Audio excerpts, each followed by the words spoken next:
So you have Joy Reid. Joy Reid is back at it again. Now, we were talking about this earlier this week, the 5150 podcast, and we already did a live stream. If you haven't checked that out, shameless plug, y'all got to go do that, all right? Because they're back at it again. Godfrey and Akbar, they have Joy Reid on their platform, and Joy Reid is saying a whole bunch of nonsense, as per usual. All right. A lot of fear mongering about the GOP trying to push this Democrat narrative and all of that to get black people back on the Democrat plantation.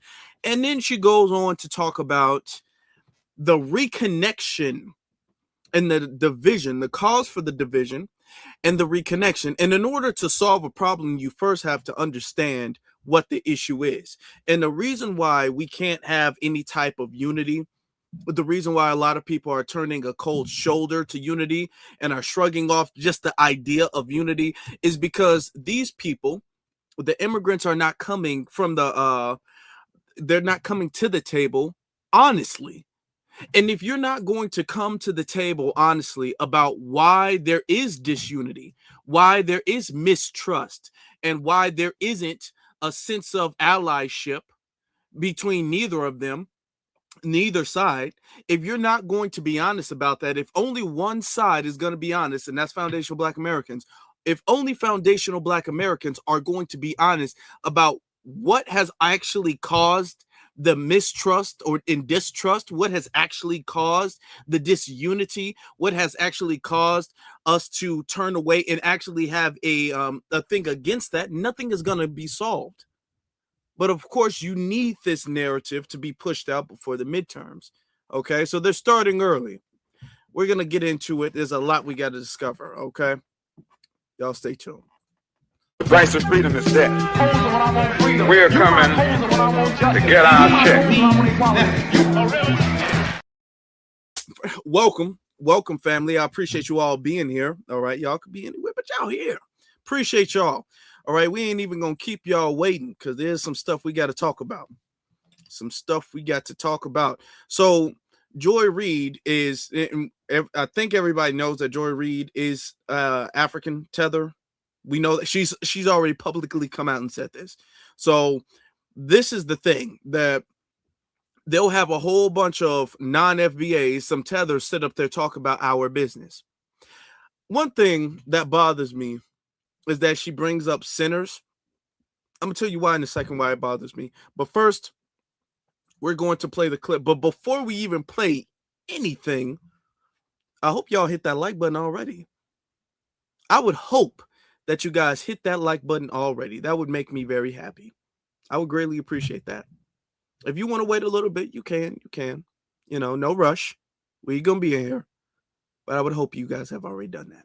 But let's get started, right? Let's get started. Let's not wait. So this is her. This is the first clip.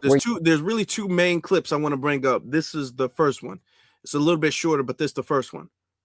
Economy where you trade everything in blockchain and all this other bullshit and replace all currency with that. In the end, what happens is they get to be trillionaires and a lot of people end up poor. And so I think we are losing our empire. Our empire is fading. Donald Trump is a fading dictator who's basically running us out. He's wringing out whatever was good in this country, and he's going to turn us into a third world country. America is going to be the ghetto because of Donald John Trump. And I liken the election in 2024 to that scene in Sinners where those people were in the juke joint. And you know what the rule is when you're in a juke joint. Don't let the vampires in. Okay. I want y'all to notice the shirt she has. Immigrants make America great. Immigrants make America great. Okay. She says America's going to be a ghetto. Okay. America's already messed up. But let's say this. America's going to be a ghetto in comparison to what? In comparison to where, though? Because in order for there to even be what you would consider to be a ghetto, there has to be something that you would compare it to be a nicer neighborhood. Okay. So in comparison to where, you got to be specific about that. Because if we're going to be honest, if you want to say Donald Trump's America, and this is not me sitting up there being a Trumpy or a Trumper or whatever Trump supporter term they've come up with. I'm not that. But this is me saying, you're not going to say anything about the millions and millions and millions and millions of illegal immigrants that's flooded over the country, filling it with a bunch of crime and prostitution and drugs and things like that under the Biden administration. That wasn't making America a ghetto. You literally had immigrants sleeping in police stations. I'm talking about kids and families and pregnant women and all that in tents on floors in police stations and in airports. Okay, flooding the streets where they said, literally, I was there. I saw it with my own two eyes. I'm not saying something that I saw on Fox News and you just believe whatever you see on Fox News or propaganda. I'm telling you about what I have actually physically seen face to face in real life. That wasn't the ghetto. Notice that all of the criticisms about, America's gonna turn into this, and we're this downfall of America, this regime is crashing and burning and all of this stuff. The people who say that, these people who say that, only address that under the Republican leadership. Under the Democratic leadership, they don't say that. Now, my thing, America does have problems, and some of the problems that America does has is getting worse. I'm saying that no matter who's in leadership, I'm saying that no matter if it's a Republican or a Democrat in office or in Congress, okay? Because I'm loyal to the soil here. You're loyal to the party. All right. So the only time you're going to say, well, America's going down, America's crashing and burning and all that, you're only going to say that when Donald Trump's in office. And if he leaves and a Democrat gets in, then it's going to be like, oh, we're repairing the country. Doesn't matter how much damage is being done. So I just want you to understand that's a lot of this is fear mongering. All right. Let's be very clear. Then she says she goes back to, it's a reference to sinners. Where those people were in the juke joint, and you know what the rule is when you're in a juke joint: don't let the vampires in. And these motherfuckers let the vampires in, and it never goes well. The rule, okay, and see, this is one of the things about. This is honestly one of the things. Let me just get this off screen, okay. This is one of the things that when it comes to gatekeeping the culture, we have to be that, okay? Because I've seen Sinners multiple times, okay? And I understood it perfectly the very first time I saw it. The rule was not to not let the vampires in, okay? If you guys remember the Sinners movie, the rule was to not let nobody in if you didn't know them, okay? Remember when Remick and his other vampire folks was coming up to the door and Smoke and everybody was at the door being all like, hey, where y'all from? At the time, nobody knew there were vampires. They didn't know they were vampires. They didn't find that out until several scenes later, but they didn't let them in. The rule is to not let outsiders, period, okay, in there. It doesn't matter if they show hostile intent. Remember in the movie, Remick and his crew, they came up there, they had their banjo and all that. Oh, we just want to play some music and have a drink and dance and party. And Smoke was all like, nah, we don't know you like that. You got to go someplace else. You literally got to go someplace else. He really shooed them off for real. Not because they showed any type of hostile intent. They didn't. They said they were cool people. They just wanted to get along with everybody, have a drink and all that stuff. Okay. Now she's not FBA, so that just went over her head. None of them are, so it went over their head. Didn't go over my head, didn't go over your head, because we know, okay, you have to operate with a sense of caution, not necessarily paranoia. There's a difference between being careful and cautious and being paranoid. I don't want us to operate in the sense of paranoia, but we should operate on the sense of consciousness, okay? So that being said, if we don't know you, you can't come in. That was the thing. That was outsiders. The juke joint is a reference to foundational Black American lineage. That's what it was about. Ryan Coogler pretty much said that. He was all like, yeah, so let me pull up the clip actually. Because he was talking about FBA lineage when he was had the idea of it. And she's going to talk about it, and she's going to twist this and make this some type of political thing.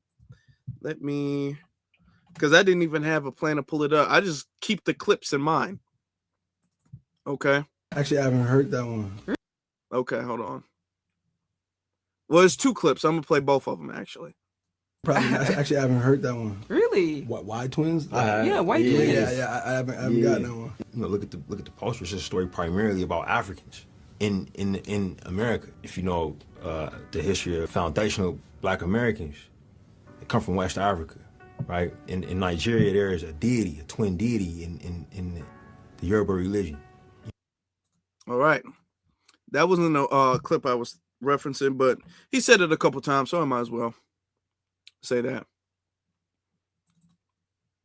Interesting. Now, hold on. Let me just go back to this clip, though. Yeah, I haven't heard.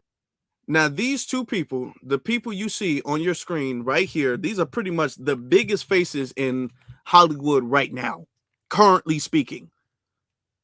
These 2 people, he is one of the hottest directors. Ryan Coogler is probably one of the top directors right now, the most trending directors right now, has his hands in many different projects and all that stuff, has several different awards. Michael B. Jordan is on damn near about to get the Best Actor award at the Oscars. We don't know, but he's winning there. Okay. I mean, these 2 are just, home run after home run after home run. And he said, foundational Black American. Did you see anybody be all like, what is that? What does that mean? I don't know what a foundation, I've never heard of that before. Nope. They both know. If Ryan said it right in front of Michael knows what it is.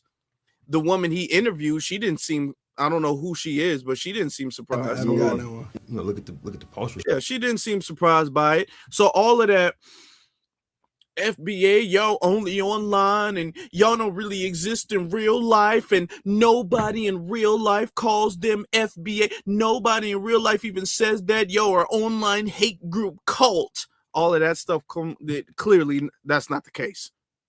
Clearly it's not. For me to do some research about my lineage, and I had that opportunity before with the Panther films, and in that situation, you know, me being a foundational Black American, you know, my family has been here, you know, for over 400 years, essentially, you know, in North America, but you know, the Panther films allowed me to travel back to the continent of Africa and spend time there and you know, and contemplate our distant ancestry as it relates to the continent, as it relates to the diaspora. This movie afforded me the opportunity to go back to my more recent lineage, you know, 100 years or so, you know, and go back to, you know, the Mississippi, a state that I had never been to. You see? Okay. So what he just said is very important. He just said, now, the Sinners movie, because the Sinners movie is based out of Mississippi, which is where his family's from. Okay. My family's also from Mississippi too. Part of my family is from Mississippi as well too. So, you know, I got family there. We might be cousins. We gotta, I guess, do our genealogy. I might be Ryan Coogler's cousin or something like that. Possibly. We don't know, but I know my family goes back there. And I know a lot of people in the chat room, your family goes back to Mississippi as well too, if you're not there right now. Right? So he had FBA and our lineage in mind. So the movie is very much so putting our lineage and our culture, especially in the South, in Mississippi, during the 1930s, all of that in mind. The movie was not meant to be referencing anything political at all.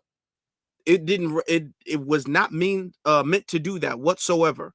It was meant to represent something cultural. And if there was a secondary reference, it was meant to represent something. You can maybe make the argument of spiritual or religious or something like that. But primarily, the movie was meant to represent our culture. And the juke joint is to kind of represent really us gatekeeping the culture. Going back to the movie, remember, everybody was on game. Everybody was, you know, after they found out that there was vampires outside trying to get them, everybody was like, okay, we can just stay safe, stay here till the morning. And it was the Asian woman who let the zombies in. She was the one who was tripping the whole time. She tried to let them in the first time. Okay. First off, if we remember the movie correctly, she tried to leave. And very early on, when stuff was starting to go wrong, she tried to leave. She didn't leave. Okay. And then she let them in. By her letting them in, pretty much everybody died except Smoke and Preacher Boy, Sammy, by the vampires. Okay. So that was the issue there. If it was only people who were black in there, no, everybody, at least in the juke joint, would have survived to the morning. But yet, it was them. I'm gonna say something else. The girl Annie, the kind of like, she's not mulatto, but in that case, in the context of the film, she had some mixed race. She's like white with a little bit of black. Okay. But during that time, that would strike your non-whiteness. Okay. During that time, they was real strict on the one drop rule. They find that you had some bit of black in that, you're not white. That's how they would consider that, right? It was her, if we're going to be very honest with you, it was her who introduced that when she left the juke joint. Okay. She left the juke joint and she got infected or bit or whatever. And then she came back in the juke joint and then bit, what's his name? Stack in the movie. I'm spoiling the movie. If y'all haven't seen it, my fault. I know somebody, if I'm spoiling the whole movie, they are like, damn, man, you could have said a spoiler alert, y'all. I'm sorry. A spoiler. I don't mean to. I'm just going off on the movie. Okay, spoiler alert. Right. So let's be honest. Remember in the movie, Smoke, that's one of the twins, he told her to get rid of the girl. He told his twin brother, hey, she don't need to be here. She needs to go. And the brother didn't want to let her go. The brother let her stay there. And then she's trying to do what she's doing. She's out here. It was, what's her name? Mary? No. Okay. It was Mary. It was Mary, not Annie. Annie was the black girl. Annie was okay. I'm getting the names mixed up, but it was Mary. It wasn't Annie. Okay. My fault, y'all. My fault. It was Mary who did that. So Mary didn't want to go nowhere, and neither did Stack. Stack didn't want her to go. But this is also an issue when it comes to, because if everybody would have listened to Smoke when he said, hey, we only having this juke joint for black folk. And then next thing you know, y'all start letting any and everybody up in here. And then the whole thing got burned down and the whole thing got destroyed and all of that. Okay. So that's what it was a reference to. All right. It was a reference to our culture and the importance of gatekeeping it and how dangerous it is for us if we don't do that. And that wasn't even just about people who are all black. That was just about foundational black Americans. If you go back and look at that clip, he's talking about foundational black Americans. This is who he had in mind. And this was the premise, this was the idea and the concept of what he was referencing when he made that the whole idea of the juke joint. All right. So yeah, I got the names mixed up, and I know it's spoiling, but yeah, it is. Let me get to that. Shout out to Madman. I appreciate your super sticker. Thank you very much. Appreciate you, fam. And then Richard says Godfrey's minstrel performance was very telling. Man, Godfrey be having just episodes, but let's get back to the clip. Let's get back to it, right? You think China is looking at this and going, wait, These motherfuckers let the vampires in, yeah, and it never goes well. When you think China is looking at this and going, wait, this is why we're going to start, because you're seeing a big presence around Africa. You see Nigeria helping to build infrastructure. Oh yeah, you know who China is in centers? Okay, and that's the thing. China is not helping to build infrastructure. China is not trying to help black or help Africa at all. Look at what he just said. You see Nigeria helping to build infrastructure. Why we're going to start, because you're seeing a big presence around Africa. You see Nigeria helping to build infrastructure. You would know. China not trying to do that. China is coming over there taking resources, because Africa is very rich with resources. They taking over there and they got the mindset of ownership. You framing this as helping, they sitting up there whooping Africans' ass. There's several videos of Chinese people discriminating and beating up Africans and the locals and all that stuff over there. They're not coming over there with the intent on helping anybody. And they're not doing it because America is weak and they're trying to seek some type of window of opportunity, or if that's kind of what he was getting at, but that's not what they're doing. And they wouldn't be doing that for Donald Trump's sake. Donald Trump's not the reason they're doing that. Oh yeah, you know who China is in sinners? The indigenous people. They said, we told you that there were some vampires over there, and we said they was dancing an Irish jig. If you don't want to hear it, we're out. They're waiting for everything. How? See, this is why we don't let, I'm going to be honest, this is why we really just need to gatekeep for real. Because what are you talking about? How is China the indigenous people in sinners? What are we talking about? Because with that being said, because the indigenous people, if you remember the movie Sinners, the indigenous folk, they were the ones who were fighting against Remick or chasing him down in the scene where he started running away, right before he found the people at the house. Why would Chinese people be that?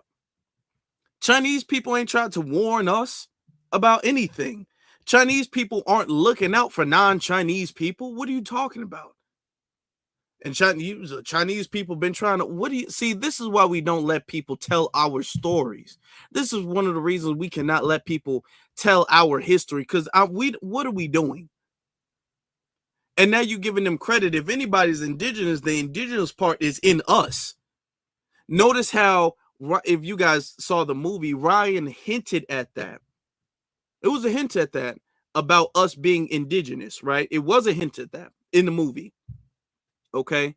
Notice she completely strips that from us and gives that to Chinese people who are not even from America, who got a completely different thing going on in their country, but they're the indigenous people trying to fight, in her case, the racist Republicans, which would be the vampires in that case. Y'all, this is exactly why we cannot let outsiders tell our stories. Okay? Our stories need to be made by us, told by us, and kept to us. Because this is what happens. You're trying to twist sinners into your own political narrative. To take place in the juke joint and just waiting to clean up the pieces. China, we are entering the great China century. China will win the Game of Thrones. Wow, that's deep. Gavin Newsom, what do you think? I mean, I like Gavin's energy. He seems like the guy. He's so pissed at Trump. I swear, when his speeches, he just goes, "Yo, I want to knock him out. I just want to hit him." I think Gavin might be the guy. That's all. I'm just saying. Yeah, he talks a good game. He talks a good. I'm not saying he's perfect. He's slick, but he has the look. Yeah.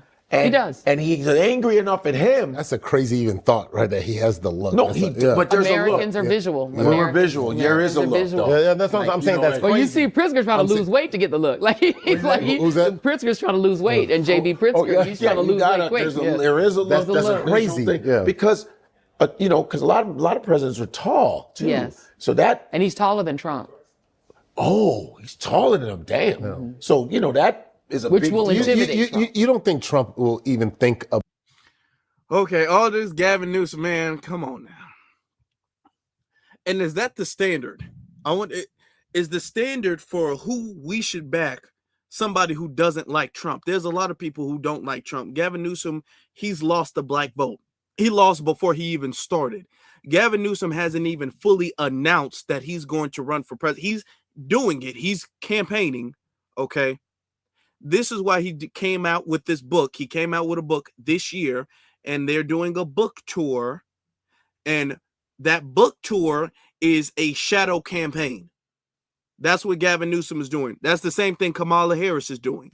They're doing these statewide book tours, okay, in swing states, but those book tours are supposed to be shadow campaigns. That's what Gavin Newsom's on, because he can't announce he's running yet. Okay, his ducks aren't lined up in a row yet, but don't matter. It don't matter at all, because he doesn't have foundational Black American support. So that's not going to matter. I don't care how tall he is, or none of that matters. Okay, he lost before he started. There's something else they talk about here. About this third term. He will. Him and Bannon. I know I've heard him, but like, Yes, he will. Oh yeah. but Trump is not going to leave willingly. how could he possibly do that? How could he possibly do any of the things he's doing? Those tariffs are illegal. The war in Iran is illegal. Him enriching himself off of crypto while he's president. Melania having $ Melania, which looks like Melania, having that. And I mean, all of this is illegal. Everything. He's just like, I do illegal. And come and get me. You think you think he's going to try for a third term? I know he said it. I don't want people think like I know he said this. No, maybe I could. Steve Bannon is like, we're gonna do. He's like the town drunk. Let me tell you. So just to be like, so do you think that's something that he would actually literally? Wow. Yeah. Because the only way Donald Trump can ensure he never goes to prison is to be president. Yeah. Being president is how he stays out of prison. Okay. So you gotta just laugh at him, all right? Is Donald Trump going for a third term? What would the purpose of Donald Trump going for first off, his base is not going to support him going for a third term. Is not, okay.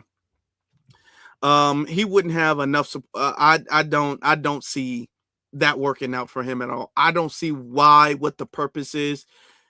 She said the only way he can stay out of jail is to be president.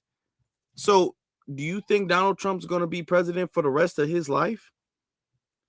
Because I think he would, let's say he survives this term and then he survives another term. Would he go for a fourth term despite that not being constitutional? Like, would he just go and be the president of the United States until he dies? Like, this fear-mongering is foolishness and childish and stupid. It's ridiculous. Okay, I just want y'all to see it. And that's the fear-mongering that they're doing, y'all. It is. Let me get to the super chat, then we're going to get to the bigger clip, okay? Mrs. Truth says, certified. Afro, appreciate you, certified. Okay. FBA, my crown to the ground. Keep up the great work. Thank you very much. I appreciate your support. Thank you. Before we continue, let me give a shout out to super chats. Okay. And Cyberdyne. Let me give a special shout out to Cyberdyne for the chat. I appreciate you. Appreciate every single last one of y'all. If you guys are here and I got your attention, please hit that subscribe button. If you guys haven't done so already, well, just wait. Just wait. Trust me. Hitting that subscribe button is gonna help us, and you'll benefit from it. You won't regret it. You won't regret it. And hit that like button so more people can see this, because we've been doing real good with the likes. So let's everybody hit that like button. But let's get to the meat and potatoes of this. Let's get to it, y'all. Let's get to it. Joke. It's no joke. I mean, they created these, like, the largest number of Black enslaved people is Brazil. Brazil, that's right. Right. And so there were far more Brazilian enslaved people than in the United States of America, but they were in Canada. They were all throughout the Caribbean. They created so Jamaica, Trinidad, Barbados, like all these countries that were British colonies, the British Virgin Islands, these are all the colonies they created. And the cultures are very similar. They have a lot of redundancy, but the places where when Black people got free, they replaced them with Indians. Right. Trinidad and Guyana are two of those places. And now the Indians and Blacks don't really get along. They sort of fight for dominance. Insanely stupid because we all eat plantain.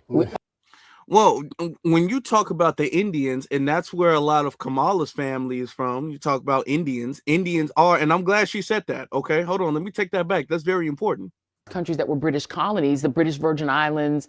These are all the colonies they created, and the cultures are very similar. They have a lot of redundancy, but the places where when Black people got free, they replaced them with Indians. Right. Trinidad and Guyana are two of those places, and now the Indians and Blacks don't really get along. They sort of fight for dominance. Okay, she said Trinidad and Guyana, and they're not the only two places, Trinidad and Guyana. But this goes to show that just being from the Caribbean, okay, doesn't make you Black. This goes to show that. So when we were saying, Kamala's not Black, they were like, oh no, her dad is Jamaican. Okay. There are Indians all over the Caribbean now. There are Asians all over the Caribbean now. Now, of course, they make up not that much of a high percentage. They make up a very small percentage, but they're there, okay?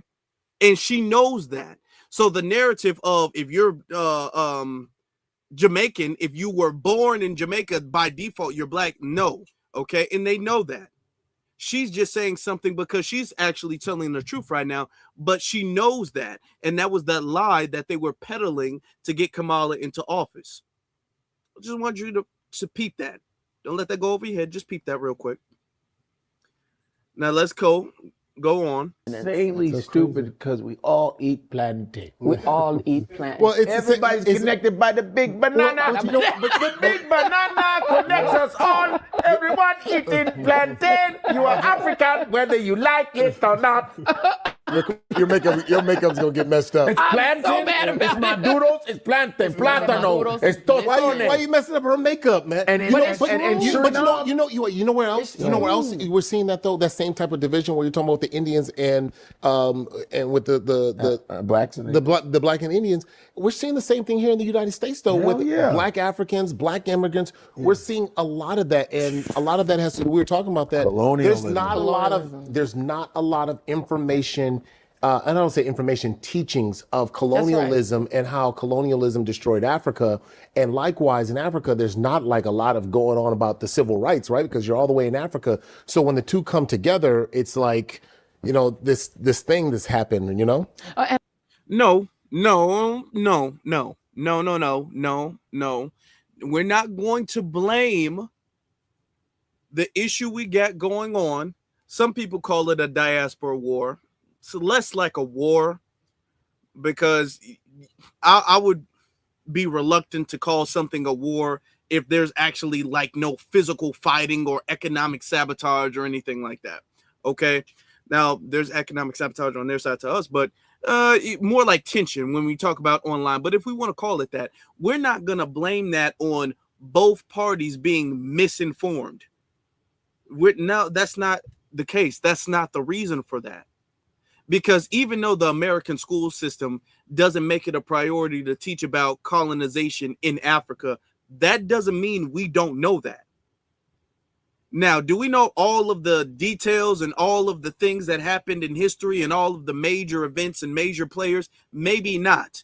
Maybe there are some people who may be a little ill-informed on that. However, we do understand and sympathize and have always had sympathy for what has happened to Africa and to the Caribbean. We've always done that. So it's not like we don't care or haven't had any sympathy, haven't had any concern. We were the ones fighting against apartheid in South Africa. So that's not no thing of, well, Black Americans, we don't know. There's stuff we don't know, but what we do know, we do care about, and we've made it our concern. If it wasn't our concern, we wouldn't have been fighting for y'all to come over here like that, okay? You had foundational Black Americans going to Ethiopia to help them fight off the invasion from the Italians. So it's not been no, well, you're just as ignorant as me, and that's why there's so much tension, because you don't know my history, I don't know your history. No, it's not like that, okay? Because regardless of how much we knew your history, we were on code. A lack of some other people's history is not an excuse to be off code. Y'all knew better. And this is why I don't let that misinformation thing slide, because with the misinformation narrative, they get like some type of like exit the term for it, they get some type of lifeline, all right, to say, well, you know what, I just didn't really know, and I'm sorry, I didn't know. No, they did know. And this is why I hold them to a certain standard, because you do know. You are not ignorant. They are not ignorant. They are doing what they're doing deliberately. They know better than what they're doing. And when you come to somebody's country, it is your responsibility to learn about the people that you're going to. It's your responsibility. If we didn't know about Africa and the colonization and all of that stuff in Africa, I'm pretty sure most of us, there's a a large consensus. I'm talking about a 90+% of us know that there has been colonization in Africa. Most of us, if not all of us, know that, maybe to varying degrees, but we all know it. Okay. And most of y'all know about the civil rights movement, maybe to varying degrees, but y'all know it happened. Most of y'all know about slavery. Y'all know it happened. So we're not going to play this game of we don't know nothing and y'all don't know nothing. No, y'all do. Y'all do. Okay. And I'm not going to let you slide with y'all being ignorant. Okay. Because this isn't a war of ignorance. Y'all are being off code. That's the problem. Okay. And if you're coming to somebody's country, you are the one who has the responsibility of learning their history and learning their struggle and learning their causes. It's your responsibility. It's not our responsibility to learn all of the details about you. You are the one who needs to take it above and beyond to be an assistance to the natives here. That's your responsibility. Immigrating here, you are the one who is supposed to be coming in, because it's a privilege to being the best immigrant you can be, being the best assistant you can be. That's your responsibility. It's not our responsibility to make sure you're super, super, super pampered and welcome. You've already been welcomed here. Okay. Your responsibility is to make good on that. And they have not been making good on the welcome open door that we've provided for them. That's the problem. Let's get back to it, y'all. Let's get back to it. And I think the difference is that there are three sort of sets of Black people that are in the diaspora. They're the Africans who were enslaved in their own home. Yes. You know, if you were Kikuyu or you were, a Xhosa person in South Africa, they enslaved your ass right there. And when they were done enslaving you, you got rid of them for the most part. They either left or they left behind their colonial system, but they colonized you in your own place where you live. Then you have the people who were stolen, and you either went to a country like a Brazil or to the Caribbean. And so you experienced just horrific, degrading slavery, but that was about enslaving people and then using their bodies up and then letting them die and then going and getting more. And so you had a more holistically Black culture because you really maintained your Africanness in a lot of ways. And then when you died, they just went and got a different person. You weren't like being bred like cattle. Chattel slavery really only took place in the United States and Canada, but mainly, right? And so this is a different mentality. These people were told that slavery was endemic to being Black. The African Americans were sort of taught or told that just being Black or having any African ancestry meant that you were endemically a slave forever. That was not the case as much in the Caribbean or in Africa. They knew they had a 1,000-year-old culture in these African countries to fall back on, to say, we're not endemically enslaved people. We don't come from slavery. Whereas in America, they tried to cut them off from their Africanness and say the Africanness doesn't matter. You're just a slave. Your whole history is a slave. You never learn anything about what your ancestral origins were or what kingdoms you came from. You never learned that. You just learned slavery, slavery, slavery, slavery. And so Black slavery in the U.S. was just unique. But the other thing I think that people who are from Black, it's interesting she said that. I'm gonna be brief. I'm actually glad that she said that. I'm gonna tell you why. I'm glad that she said that because everybody likes to compare what they've been through when they talk about, everybody was slaved. No. There is something very devilish and demonic about American chattel slavery that the world hadn't experienced before. No, American slavery is so uniquely evil. It's almost a completely different thing. It had never had it literally was never done like that since that, before that, and even no, there is slavery still today. It's not being done like that today either. So when other people talk about, well, hold on, you guys weren't the only people oppressed, you guys weren't the only people enslaved. The difference between our oppression and other people's oppression is almost at this point night and day. When you really compare apples to apples, nobody holds a candle to what we had to survive and what we had to go through. Okay. And as long as we had to do it. Okay. Nobody holds a candle to that. So when people talk about y'all acting like y'all the only ones who've been through something, what we've been through, what y'all been through is a walk in a park comparison to what we've been through. All right. That's the truth. Where our families are from, what they don't recognize is that that kind of slavery caused African Americans to produce, I would say, the most dominant cultural force that's ever lived. And that's why we see it spread. That's why we see it spread everywhere. It's and it doesn't come, and it comes from Africa endemically, right? The food, the rice, the dishes they eat, the oxtail, everything. There's an Africanness to it, but its origin story is America. Okay, all right. Y'all notice she said that. Let me take that back 1 second. And this is why letting people speak on our culture is something that we can't let. Let's go back. If y'all didn't see, she said it real quick. Say the most dominant cultural force that's ever lived. And that's why we see it spread. That's why we see it spread everywhere. It's everywhere, and it doesn't come, and it comes from Africa endemically, right? The food, the rice, the dish. Okay, it comes from Africa endemically, right? This is what okay, it doesn't, listen, it doesn't, okay?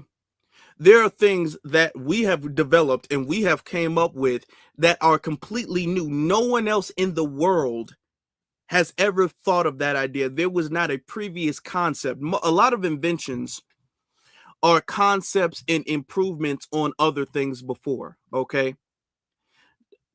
I don't know exactly who invented the candle, but, you know, let's be honest. The candle, then the lantern, and then the lantern, then the traveling lantern, and then this, and then this, and then the light bulb, okay? The light bulb to the flashlight to this. There are different inventions, but these things came from other concepts of something, okay? You saw something and you said, okay, well, that concept, I will transform it and make it something new, all right? So a lot of inventions are based off of that. But there's a lot of stuff that we have done there is absolutely no concept for. There was no concept for before we did it. There was no concept before in Africa or anything like that to our inventions. We invented the doorknob, okay? Even the light bulb. Let's be honest. There was no concept to certain things. There was no concept to the street light beforehand.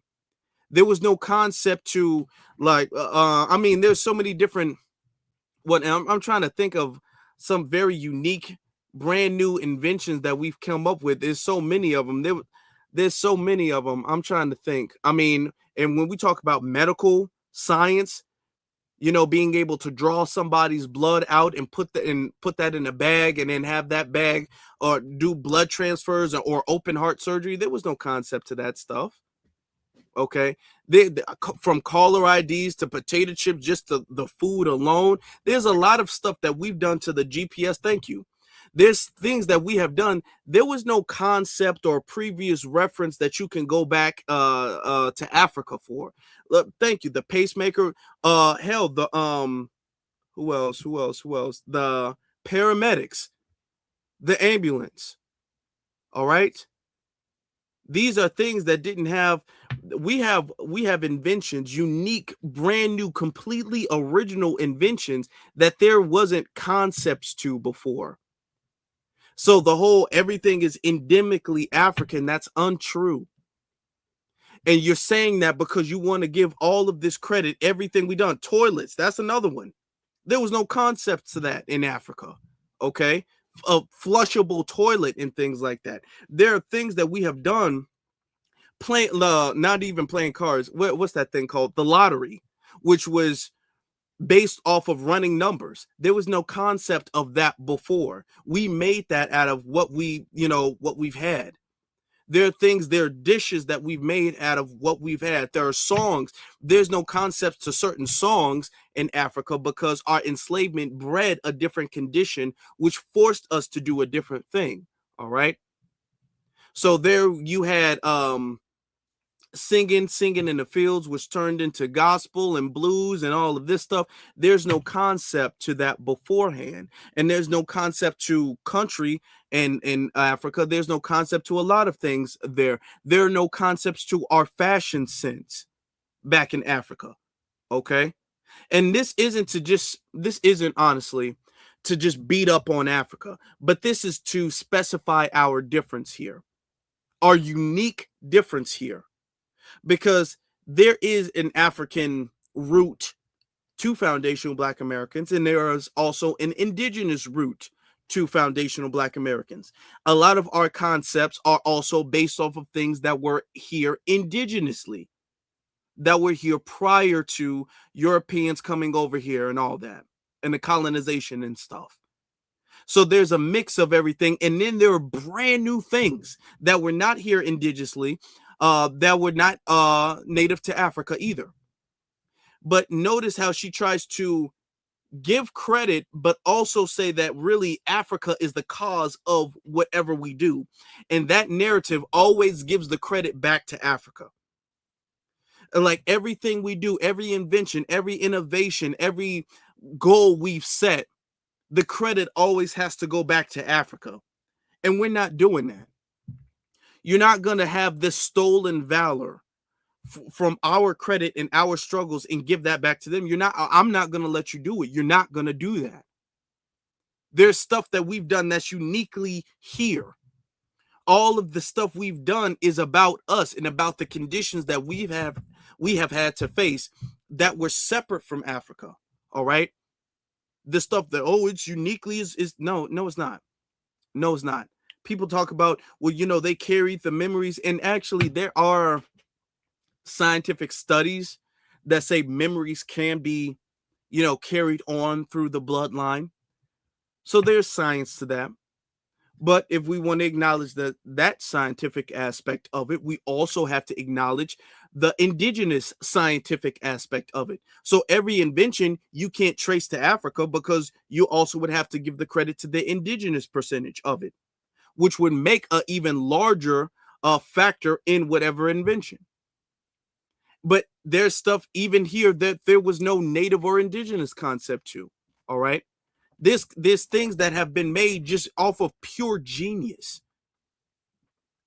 Everything doesn't trace back to something. Sometimes people create something brand new, never done before, never thought of before, never attempted before, just based off of pure genius. We have a lineage full of geniuses, and their genius should not be discredited or shared to some other continent that they left centuries ago.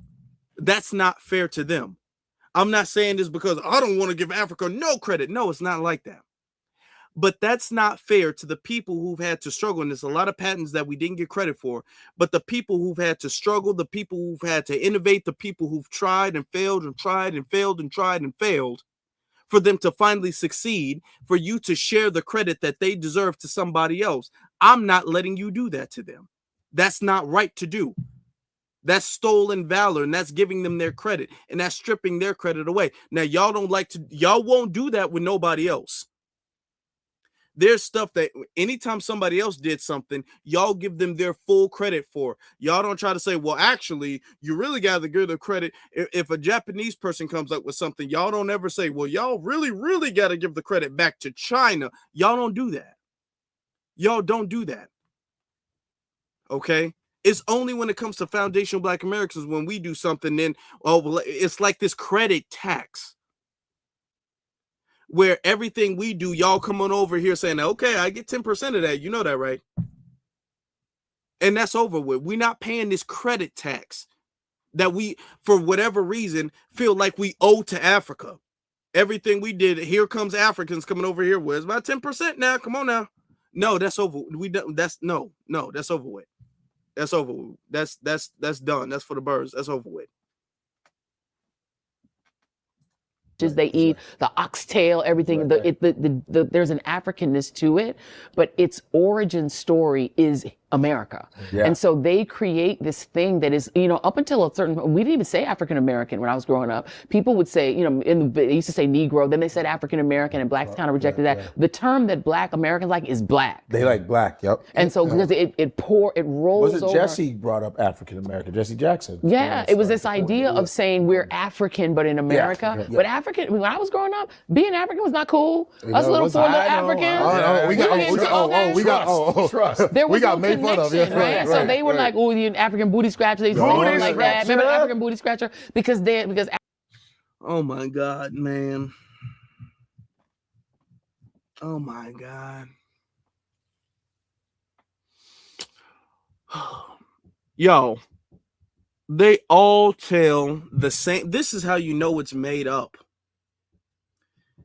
They all tell the same exact story. Now, I know Joy Reid is non-FBA, but I'm not even sure if she's African. She might be. I think she is African, but if she's Caribbean, we got Caribbeans saying the same thing. But I think she's African though. Okay, somebody's saying that in the chat room. So I'm gonna have to check that out just real quick. But they all say the same thing: the African booty scratcher, African booty scratcher. That stuff is made up, man. Now, I'm not saying now, of course, Godfrey and all of them, they were before my time. So they were going to school at a different time. So maybe that was a thing back then, just real quick. But let's be honest. All of this, y'all picked on us because we were African and being African wasn't cool. Maybe that was just because y'all were insecure. Maybe y'all were just insecure. How about that? Y'all were just insecure people. And everybody got picked on, and y'all were the only people who were crying until the next day. That's just really what that is. Okay, that's just really what it is. Okay, she's from the Congo. I just checked it out. Okay. She's from the Congo, and her father is from the Congo, and her mother is from Guyana. So her mother is Caribbean, and the dad's from the Congo. Okay, all right. All right then. But yeah, they embellish on that African booty scratcher stuff. Americans trace their ancestry to Mississippi, to Alabama, to America. Yeah. But what they did is they took, there are 2,500 different indigenous groups in Africa. It's the most biodiverse continent on the planet. There's no more biodiversity anywhere like Africa. That's right. And so people who were in those ships came from like some people, my people are Hausa, my father people are Hausa, some people are Igbo, some people are so we're Hausa people, right? So that's how we identify, you know what I mean? You take a Hausa person, an Igbo person, a Yoruba, and you throw them all in a ship. And they may speak each other's language or they may not, but they come from different tribes. You throw them all together, stick them in a slave ship, strip them of their identity. In a generation, they're not Hausa, they're not Igbo, they're not Yoruba, they're just black. Black, yeah, and so this culture of blackness, of American blackness, it's a real culture. It's powerful. It's a new tribe. It's a unique tribe, and we need to respect it. There's some Africans that will say, you don't have a culture. Black Americans do. Are you fucking mind? Come on. Because half of you copy it. Everybody copies Black American culture. Because you said it's powerful. There's something different and magnetic about it, It's magnetic. It's a new tribe. They literally took out of many one. You want to talk about what's out of many one? It's all and look, they did the same with the white people, because white people were all different. They were, French, and they were German, they were Bavarian, they hated each other's guts, and they amalgamated them all into something called white. And then they amalgamated all of the blacks into something called black. They invented these things. These things didn't exist before the 16th century, and they're all false. They're not real, but they took away the thing that most humans organize themselves by, which is tribe. And that is gone in America. You're just white or you're black. And Black American culture is, again, it's the most dominant culture that's ever existed. It created rock and roll, soul music, country music, half the food we eat, most of what we do in this country that makes us American Is Black people created it. Right. And so I think when our people come from other countries, they need to give that some respect. Yeah. They need to treat that with respect. But also, I wish American Blacks could get the chance to learn what colonialism did to Africa. Okay. Boy, you see, oh man, okay. She did all of that. They did all of that. Like I said, there's all of that praising and credit and stuff like that. And Foundation Black American Culture did this, and Foundation Black American Culture did that, and Foundation Black American. I mean, we just sit up there, we getting a lot of praise, which we deserve. We do deserve it. Then to follow that up with, we need to show that respect, and then immediately, but they need to understand us too. No. It's no but. It's no but, because y'all have been understood. The issue that we're having right now is not out of a lack of understanding. It's not because we're just paranoid of anything. The issue that we're having is because of you guys' behavior. And we got some clips of Joy Reid. We're going to let this play out, but I'm going to show you exactly what the behavior is that is causing us to dislike Joy Reid and her ilk and the Tether class of people. This isn't we just don't understand you and you don't understand us. No. And if anything, not understanding somebody or their culture, not understanding immigrants' culture is more reasonable than immigrants coming over and disrespecting somebody's culture. One is out of ignorance and another is out of hostility. We're not going to act like those two things are the equivalent. For you to say, well, we need to show respect, land on that. Don't talk about what we need to do next. No, land on that. That's the bigger problem. If there was ignorance on our side, the ignorance on our side is out of misinformation or miseducation. The ignorance on your side is not even really ignorance. The ignorance on your side is jealousy and hostility. That's what it is. All of that, I wish y'all would understand us. No, y'all have been understood. And the problem right now is that we understand you guys fully. Back in the day, we made a lot of positive assumptions about you all. And now we're making a very realistic assessment about you and everybody else. Not just you, not just Africa, not just the Caribbean, everybody. We're making a very hardcore, realistic assessment about our relationship with everybody in the world. And after we reevaluated all of that, what we decided to do is act accordingly. All of this assuming the positive is over with. Because it's not like African people didn't suffer. Yeah. And I think there's a sense that African people sold us away and forgot about us. But they forget those. Why is she keeps switching back and forth with this us and we and all of this stuff. Notice they keep doing that. They keep referring to us as African American. I saw y'all peep that. And then she keeps kind of switching. You almost don't even really know. If you didn't know she was from if she was a first generation immigrant, you wouldn't really know based off of what she's talking about. Because she keeps switching back and forth between and us and we and you. She keeps switching back and forth. Those people were destroyed. As Michael Harriot said when we had him on for our Black History special, if Black people were selling other Black people, why did you need a fort? If this was a transaction that was mutual and the kings of Africa were just selling off Black, well, then why did you need to build giant forts? You build giant forts because you were having wars with those kings who you were stealing their people. You wouldn't need a fort if you were selling and buying. And that's something that people... Well, yeah, they were having wars with other Africans. Notice she tries to tell the story out of context. Well, you needed a fort because they were trying to fight people off. Well, they weren't fighting off the Europeans. The Europeans weren't coming over here having to battle people and all of that. The Europeans were coming over here and they were paying for slaves because you had wars with other African people. You had their prisoners and you would sell their prisoners off. That was a thing that was done during that time. Europeans came and capitalized off of that. That's what happened. So the forts were not because we're going to stand together and we're going to fight against Europeans. If Africans for real, stood up and said, we're not letting y'all take our people nowhere, prisoners or nobody. Y'all are not here. Y'all not going to come here and put these people on ships and ship them off. That's not happening. It wouldn't have happened.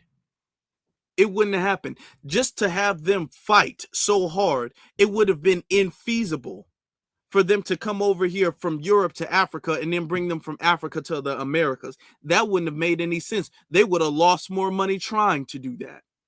The only reason they were able to do it so smoothly is because it was effortless. They were able to come over here and buy them. That's the only way it can work. And we can only move forward if we're honest about that. Like I said in the very beginning of this live stream, you can only solve issues and problems if you're being honest. If you're not going to be honest about the fact that Africans were selling to Europeans, then you're not going to fix this relationship, because the problem stems there. If we're going to be honest, the problem stems from the fact that y'all have historically and currently don't see other Africans as kin. They don't see them as kin in America. They don't see them as kin in Africa. And if you're going to sit up there and lie like, oh, well, the whole we sold y'all into slavery, that's really not true. That really is true. Y'all have folks walking around trees, the tree of forgetfulness, if I'm correct of the name. Y'all have people walking around in that, around that. Let's not lie like y'all was just fighting off Europeans. And if you guys were at the very tail end of it, the damage was done at that point. It was done at that point.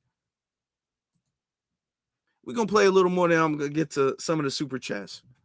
Like that's the information that gets passed out a lot. You hear, well, your people sold. They love to throw that out there. Like, take the burden people off them. Yeah, That's correct. Because the history gets distorted that way, and it minimizes. And I've always been a person, and I know they trash me on online, but I want to know, like, what is the connection point? Because you said it. Once that happened, it cut the connection. I literally physically saw it when you said that, almost like a cord being like. Is there ever going to be a connection point between African immigrants and Black Americans? It's already happening now. Yeah. It's happening now. Yeah. If you go to Ghana right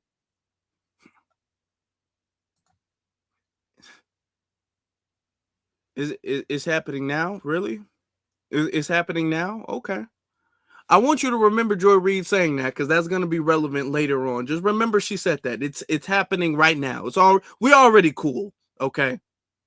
Don't let all this delineation fool you. We are already super connected and super cool and super kin and all that stuff. It's happening right now. Okay. Remember she said that.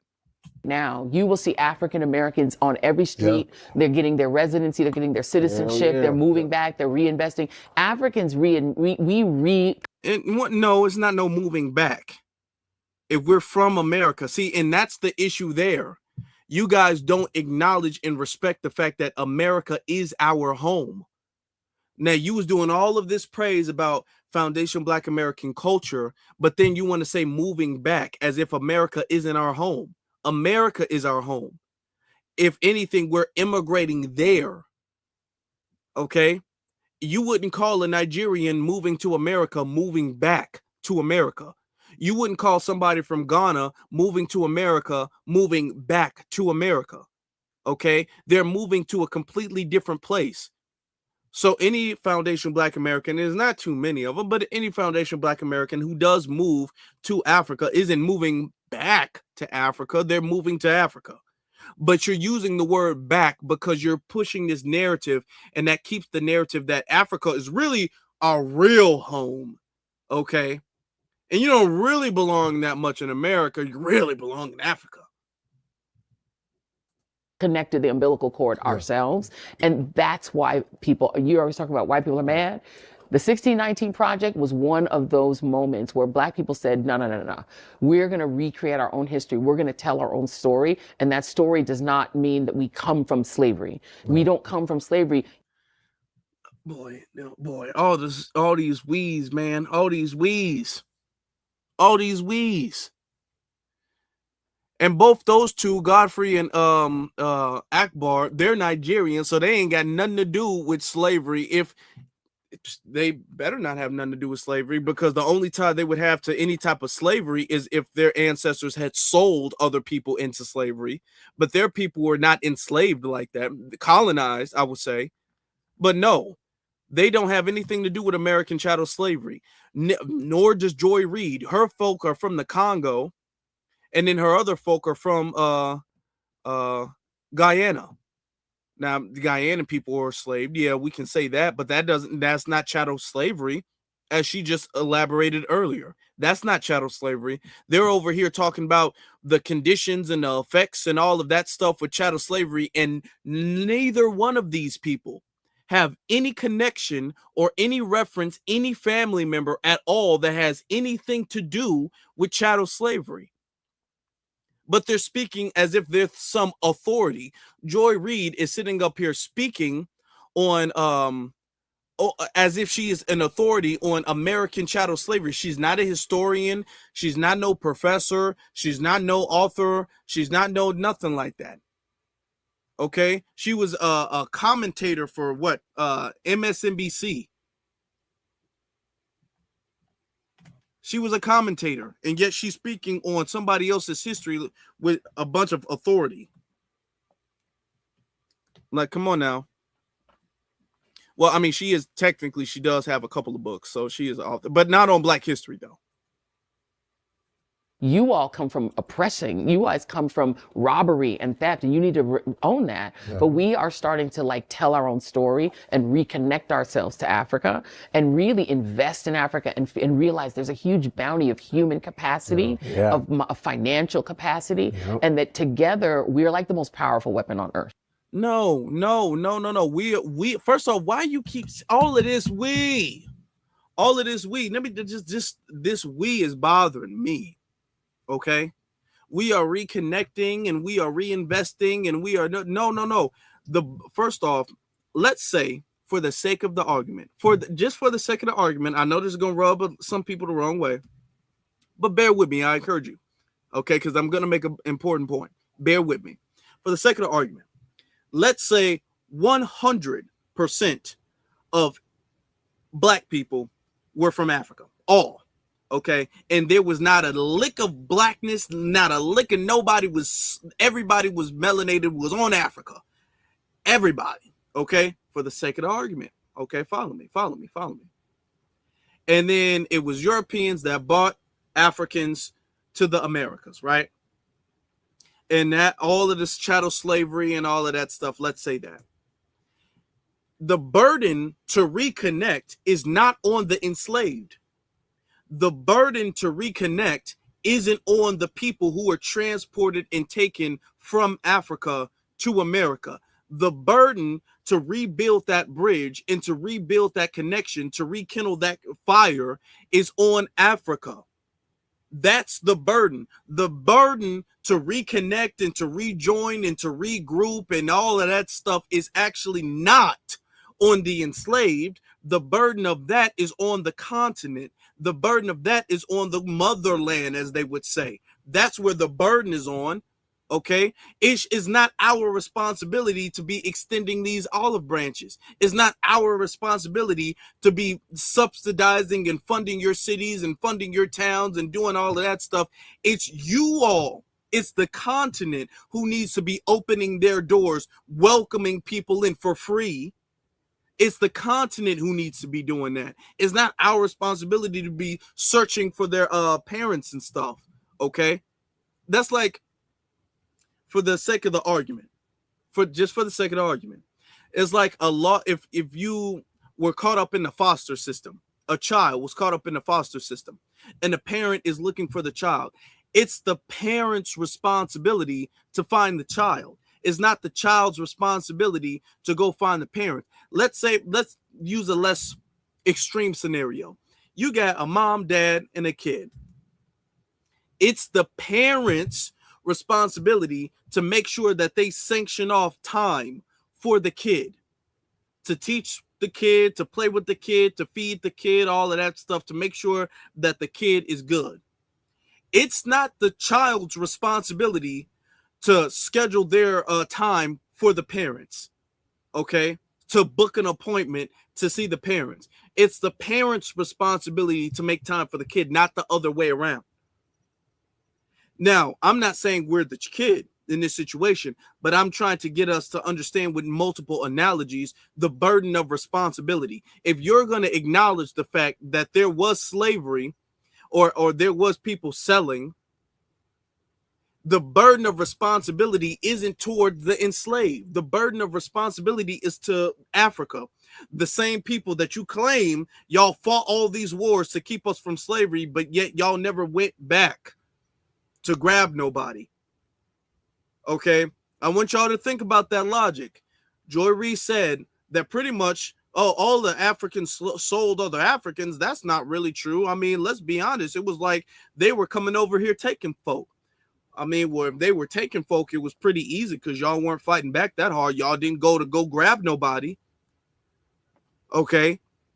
Y'all didn't go to get nobody back. Y'all didn't go to fight nobody free. Y'all didn't go to end no slavery. Y'all didn't go sending no ships or no resources and no assistance or nothing like that. Y'all never went to go do that. So let's not lie. Let's not lie. Y'all, let's not do that. Let's finish this up, and then because then I want to get to super chats and then bring up something else. Yeah, and I feel that energy. I've done 9 countries. I want to go to more countries in Africa. I want to do all 54. Same. I want to be able to go to Madagascar and say I met somebody from Madagascar. But like what I noticed and bring back a wife for your friends. but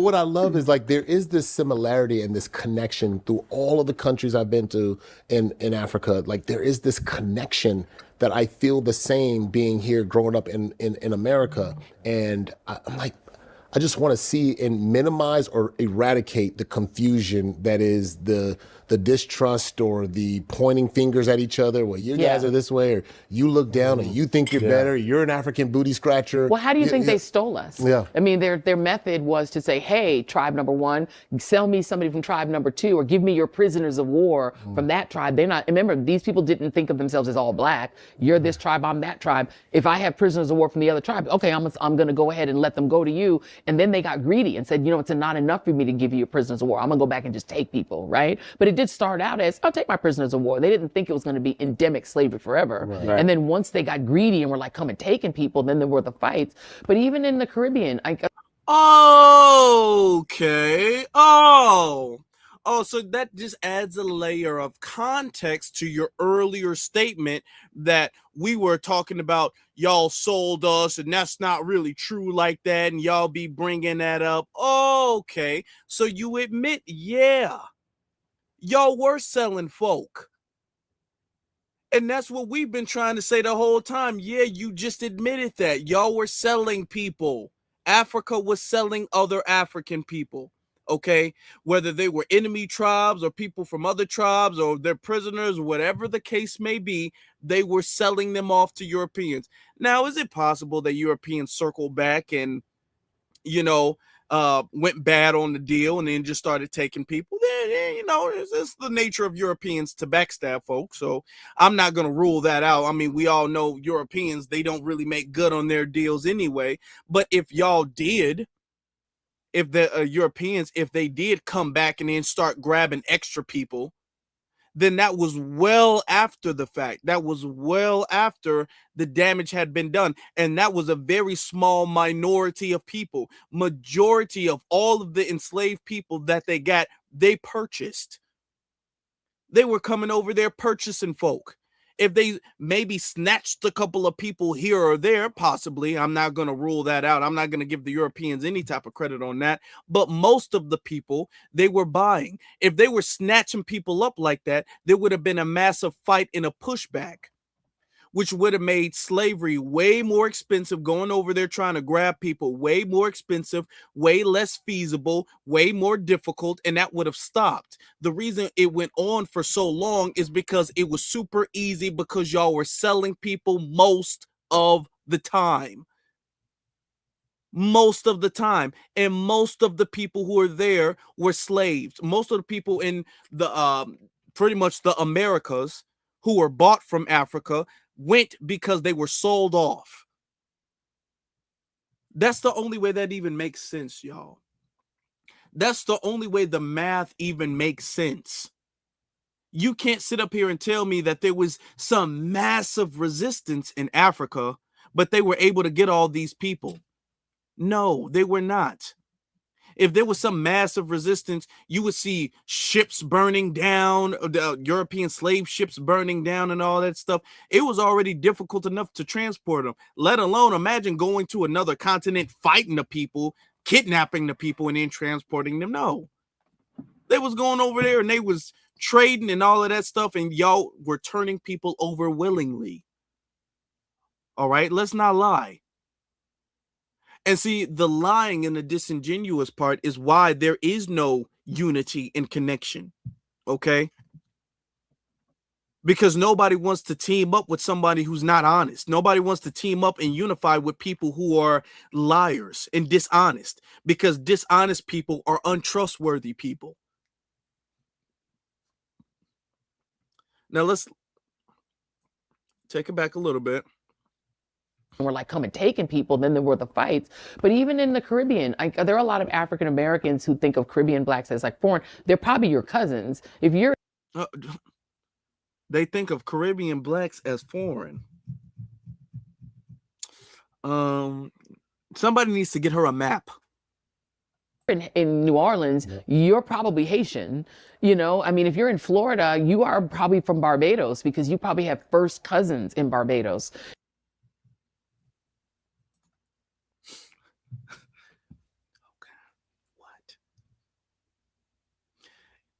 If you're from New Orleans, you're probably Haitian. And if you're from what else she say? Hold on, what else did she just say? New Orleans and what else? Even in the Caribbean, there are a lot of African Americans who think of Caribbean blacks as like foreign. They're probably your cousins. If you're in New Orleans, you're probably Haitian. You know, I mean, if you're in Florida, you are probably from Barbados, because you probably... Okay. Oh yeah, I thought it was Florida. Hold on. What? No. And this goes with the narrative that pretty much I don't know why there's such this colonizing invasion when it comes to New Orleans. And I just was in New Orleans a couple weeks ago. Shout out to New Orleans. I love New Orleans. Shout out to New Orleans, right? New Orleans is full of culture, beautiful. I was there for Mardi Gras, beautiful. Okay, love it. When you're in New Orleans, right, that's foundational Black American culture. There's this narrative, and it's a recent thing from what I understand. It's a recent narrative that they keep trying to make it seem as if New Orleans culture stems from Haiti. And they got that because there were some, with the 1804 revolution, there were some, you can kind of call them Haitian, but technically they weren't Haitian, because Haiti the country didn't exist before that. But there were some refugees that went to New Orleans, right? A very, very small percentage, okay? A very small percentage of refugees that actually did go to New Orleans. And of those refugees, they're trying to make the narrative that those refugees, they got there, they established the culture and the roots and all of that stuff. And I'm not from New Orleans, and I don't have family from New Orleans, so I'm not going to speak on it like I'm an expert. But a lot of the refugees, a lot of these were Europeans, okay? These were Spaniards and their mulatto children. A lot of them were, okay? A lot of them were. So these weren't even the actual Black Haitians. These were actually the Europeans and the Spaniards and all of that stuff that were there, okay? That's it. Sought some refuge. Haitians and maybe it's because of the Creole thing that they try to say Creole really comes from Haiti, and no. Listen, Haitian Creole, New Orleans Creole, those are two different things. Haitian culture, New Orleans culture, those are two different things. Haiti and New Orleans are not the same thing at all. There are a lot of foundational Black Americans that are not from Haiti. I don't know where the whole thing about Barbados and all of that stuff comes from. No, listen, let me say something. If you're a foundational Black American, you pretty much know that. You really do. If your family is an immigrant, if from an immigrant background, you know that.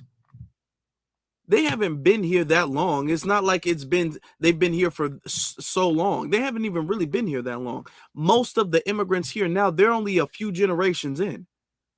They're quite literally only a few generations in. All of the people who are sitting here at this table, or not this table, but on this couch, all of the people here, all of them are first generation. All of their parents were born overseas, someplace else. All of these people are first generation. These people have not been here for centuries and centuries and centuries and centuries. These people have not been here long enough for them to be like, man, I didn't know I was really Haitian like that. No, Haitians ain't been here like that. Folks from Barbados ain't been here like that, okay? These people are first generation immigrants. Don't get confused and make it seem like they got super deep roots that can be confused with our roots here. No, our roots go deep into the soil. They just got here. They all just got here. So nobody's confusing us for them.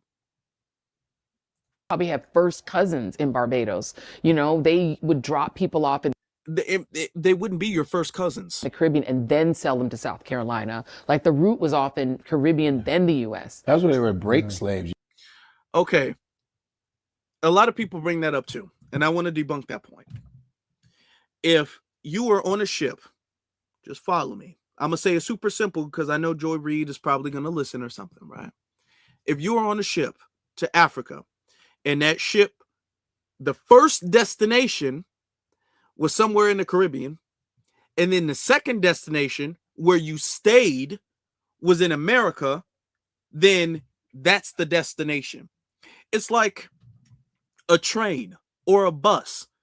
Sometimes buses have multiple stops before they reach their final destination. Trains have multiple stops before they reach their final destination. Even planes can have a layover. They can have multiple stops before they reach their destination. But if your final destination, where you spent the rest of your life, was in America, you can't say, I'm from Barbados. No, that was just a pit stop for them to refuel on supplies and all of that stuff and then take you to your final destination. That don't really count. That don't count like that. No.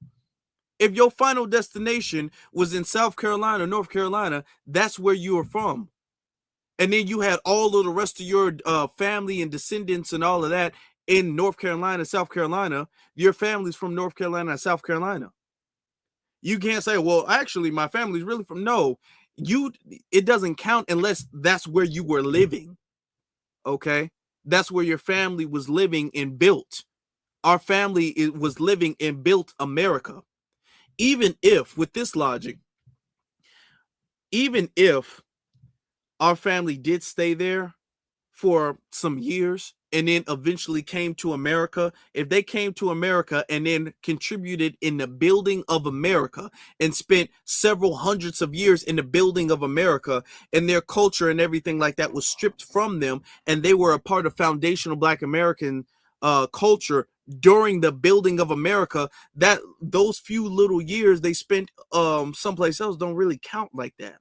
Their lineage isn't there. Their lineage is here. The blood, sweat, and tears that they put into building a country isn't over in the Caribbean. It's over here. They weren't moving people around like that in mass. There was a pit stop, and then they bought people here to stay here. They keep trying to tell the story out of context and exaggerate. Oh, well, they were bringing people back and forth and back and forth. That did happen. Nobody's denying that history of it, but we're not going to exaggerate that. And the reason why they want to exaggerate that is because they want to create this confusion between us and the Caribbean to make it seem like, well, you really don't know. You really might be Caribbean. No.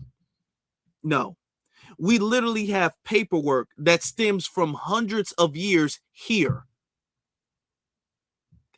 in this country. Folks can trace their family back centuries and centuries and centuries in this country with no exodus. Folks are finding several hundreds of family members with no ties to anywhere outside of America. So no, there's no big confusion of us being Caribbean. That doesn't exist. It was a pit stop. Okay? It was a pit stop. Some people got off the ship. Some people stayed on the ship and then went to the other place. That's what that was. Okay. If at best, that would make us what, second cousins at best? At best. Which, if they were, that would make the Caribbeans even worse. Okay. In their behavior. In my opinion. Follow me with this. Let me digress for a little bit and let me say this. The Caribbeans, all things considered, the Caribbeans should be more on code than the Africans should. All things considered. Why I say that is because if the Caribbeans, if we were all, because there were some, and I'm not Caribbean, so I'm not going to speak on their culture or their lineage like that, but there were some indigenous people who were living on these islands and in these places. Please don't think that Brazil was empty before Europeans came over. Please don't think that. Please don't think that all of these islands had nobody on it before Europeans. Please don't think that. That's not true at all. Europeans didn't discover anything brand new. Every place they went to, there were already people living there centuries before them. We have skeletons and scientific DNA to prove that. There were already hundreds of people there before them. Okay? So please don't think that.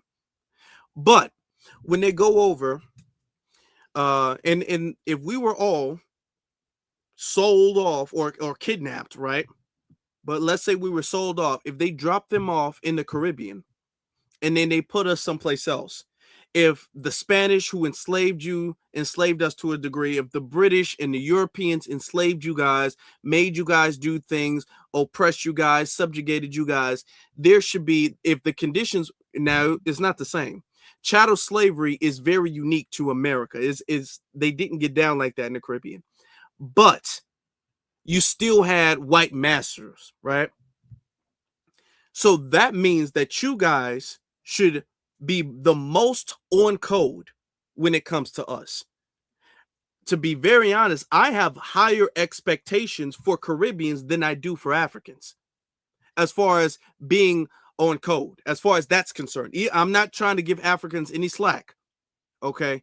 But as far as being on code, Caribbeans, y'all should have a higher expectation. There should be a higher bar for you guys because of that conditioning. So it's really disheartening. It's like, not that I understand it or can give it a pass, but when Africans do it, not that it's not offensive or damaging or problematic, but when Africans do it, it's like, you know what? They've kind of always been that way. When Africans are off code and all that backstabbing and all of that stuff is not good, but you're not surprised by it. It doesn't shock you, you know. But when Caribbeans do it, it's like, it's just this added sense of disappointment, okay? And that added sense of disappointment, that's where the real offense comes in. Because we don't do that to y'all. We don't go over there messing nothing up with y'all. We don't go over there sabotaging y'all in any way. Okay. So when y'all come over here like that one woman calling us a dirty black American or dirty black Americans, and when y'all have the Candace Owens and when y'all have folks like that, it just adds to it. Okay. Because y'all really know better. The Caribbeans, it's a certain anger, because the anger is tied with a lot of disappointment. With I'm not gonna lie, because there's some Africans that are solid. Okay, we got some African writers, we really do. But I don't get disappointed. It's all like, I mean, what'd you expect? I really don't get disappointed. Okay, it's an issue, but when the Caribbeans do it, it's like this. It's like I really ought to hit you. Just the disappoint. I really ought to just shake you just because I'm disappointed. Okay. So yeah, it's like, yeah. I really don't. Usually they would break them in the Caribbean, 100%, and then bring them here. So it's like a lot of people, their first stop was not Virginia or South Carolina. It was Jamaica. Yeah, it's crazy. Damn. Well, remember on us. we could go on. But we still here though. And we still and survive. And I can feel it, version. Okay, you said, but we still here. None of y'all. What are y'all talking about? Both y'all from Nigeria. Y'all are from Nigeria. What are you talking about? We still here. Yeah, we still here though. What are you talking about? What does that mean? What are you talking about? All of this we. Yeah, we still here. Yo, people didn't go through none of what was just discussed. Can feel it connecting. You got Gabon. You got Ludacris lives in Gabon. He has a place in Gabon. Yep. Citizen in Gabon. So it's coming around. It's coming. They're That's why we have they're this. That's why counting. we have They're- 154. That's why That's they're it. panicking. Okay, it's not coming around. Let me tell you why. When people talk about unity and all of that stuff, there's a reason as to why. And it's not out of some sense of superiority because this is what they like to do. Y'all think y'all better than everybody. And that's the reason why y'all do that. That's the reason why y'all hit everybody because y'all think you're better than everybody. No. It's not out of no ignorant entitlement or sense of superiority or no hatred or condescending or anything like that. It is out of pattern recognition. And because you can only get away with doing stuff for so long before people start to wake up and people start to realize what you guys are on and then start to act differently. Right now, love it or hate it, even the good ones, y'all are too, it's damned for y'all. Okay, because you guys have allowed your Tether class to come over here and have a reputation that has sullied the name of everybody. Now everybody is suspect until proven otherwise. Okay, we can't even assume good out of y'all at this point, which is sad. It shouldn't be this way, but at this point, no positive interaction can be assumed that we're gonna have with y'all because the Tethers have been y'all representatives for decades now, and because we finally woken up to that realization, we're operating differently.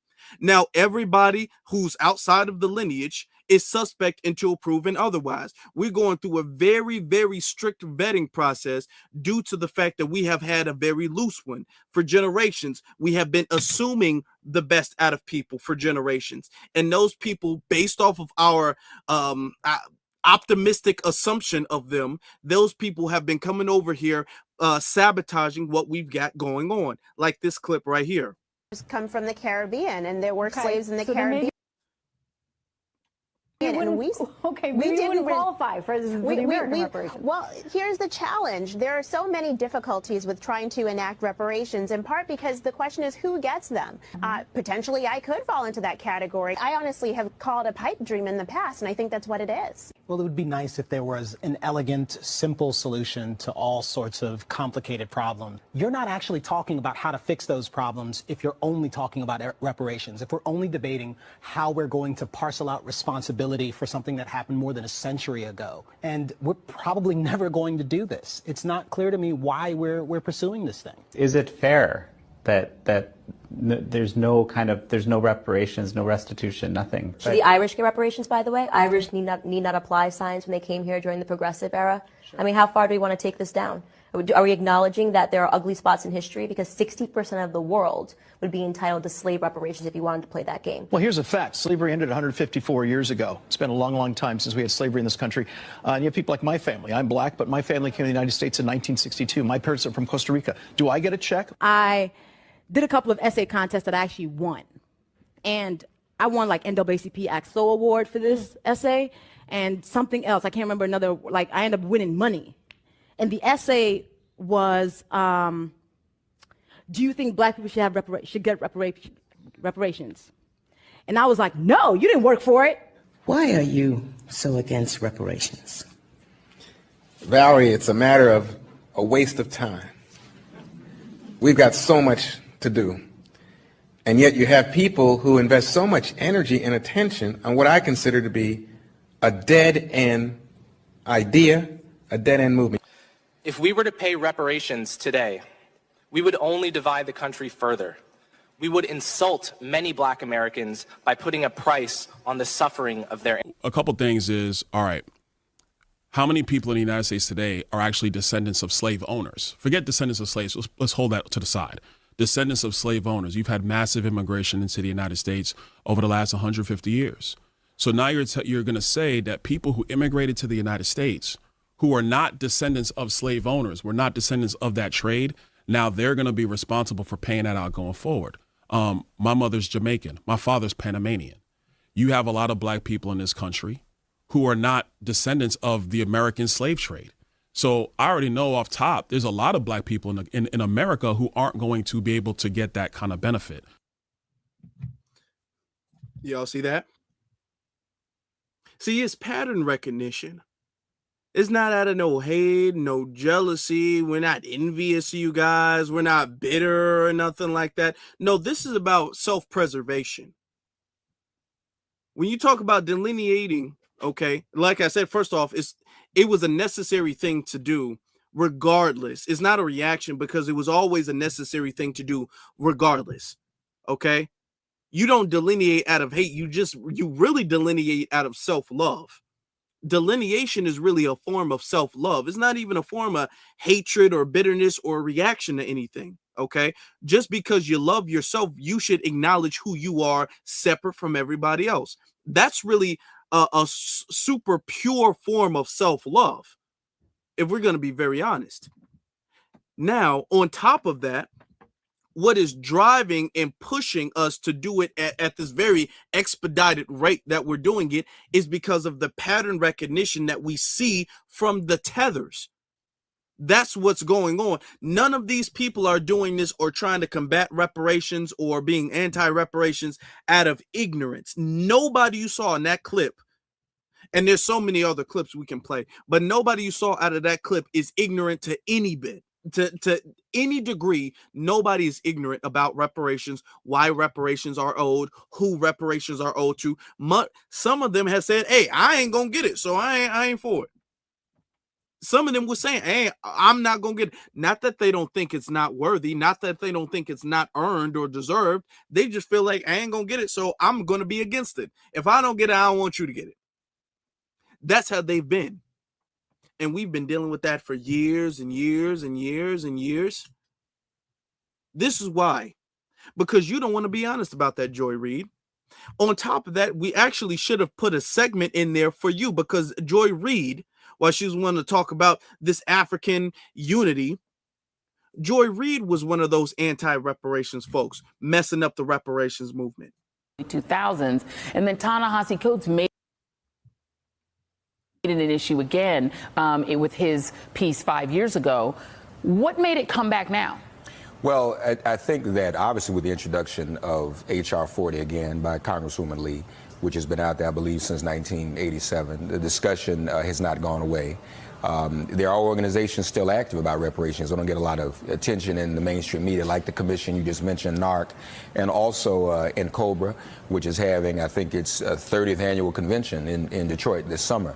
So the discussion is happening, but also, you know, there's some nefarious behavior going on, just like we saw in 2016, where certain trolls, certain interests outside of the black community that may even appear to be black, like to take an issue, exploit it, and inject it into the presidential race. And that's one of the things we're concerned about now. There are some people who are pushing the issue, but they have an ulterior motive. And if I could explain, whenever you see people online refer to reparations and they only hold Democratic candidates accountable, and then they say if Democratic candidates don't support reparations, then black voters should stay home in 2020. That's how you know those people are genuine representatives of the reparations movement. And we saw. Do you see that? That's during the time when we were trying to hold the Democratic Party accountable. It was Joy Reid who was spreading all of this misinformation that we were Russian bots and all that. We got more clips of that, but it was her. And who is this? I think this dude is from in Cobra or something like that.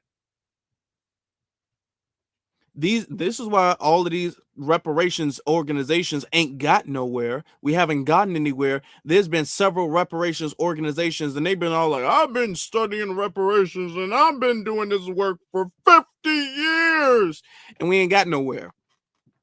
No wonder once we started recognizing who's been sabotaging and who's been controlled opposition and we've been moving in the opposite direction, we've gotten way farther in the last few years as far as reparations is now being taken very seriously across the board, not just by Democrats, but also by Republicans as well, too. Everybody's very concerned with it, which is why Ghana is sitting up there trying to come over here and get in the reparations mix.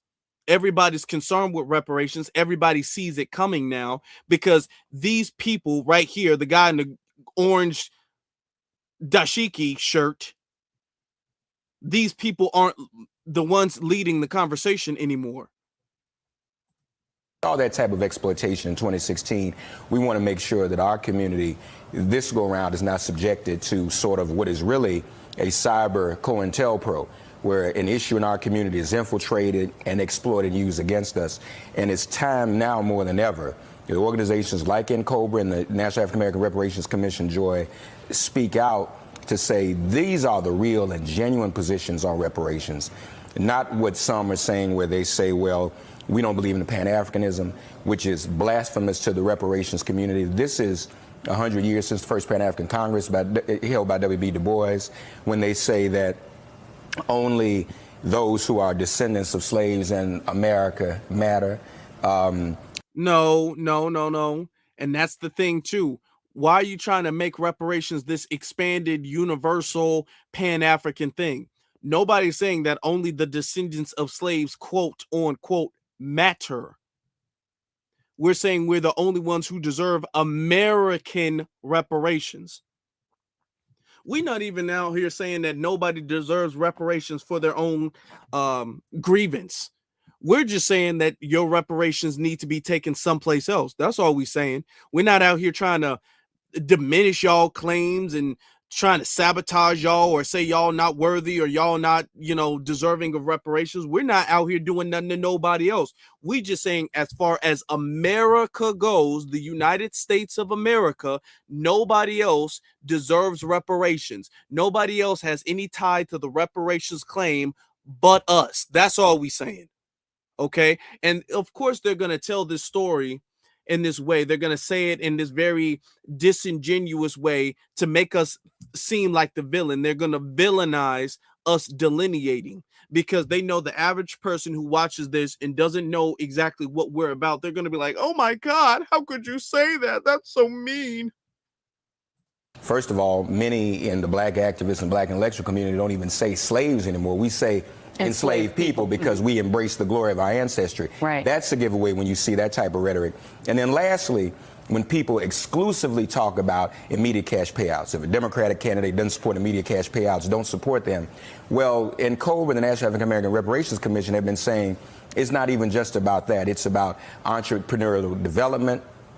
It's about access to capital. It's about healing, much like the Truth and Reconciliation Commission in South Africa. Yeah. So when you see those other types of things, that's a red flag. And we ask people to support and hear and get behind the legitimate, long-standing reparations organizations. Yeah.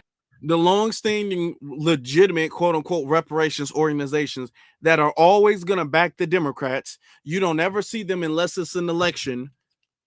Only once in an election, they're sitting up there on the news talking about, yeah, we've been pushing this for 50 years. I was a young man. Now I got a beard full of gray hairs now. And, we've been doing this and we're very qualified and all of that stuff. Listen, let me tell you something. MSNBC is not going to sit up there and promote you and boost you if you're really about the reparations work. MSNBC, all of the MSNBC, CNN, ABC, none of these channels are going to boost you and promote you if you're really about doing some real, genuine work, even if you're a genuine Pan-Africanist, even if you believe in the whole Africa diaspora and all of that good stuff, and you want to go back to the motherland and all that stuff. If you are really against white supremacy, they're not going to have you on their platform.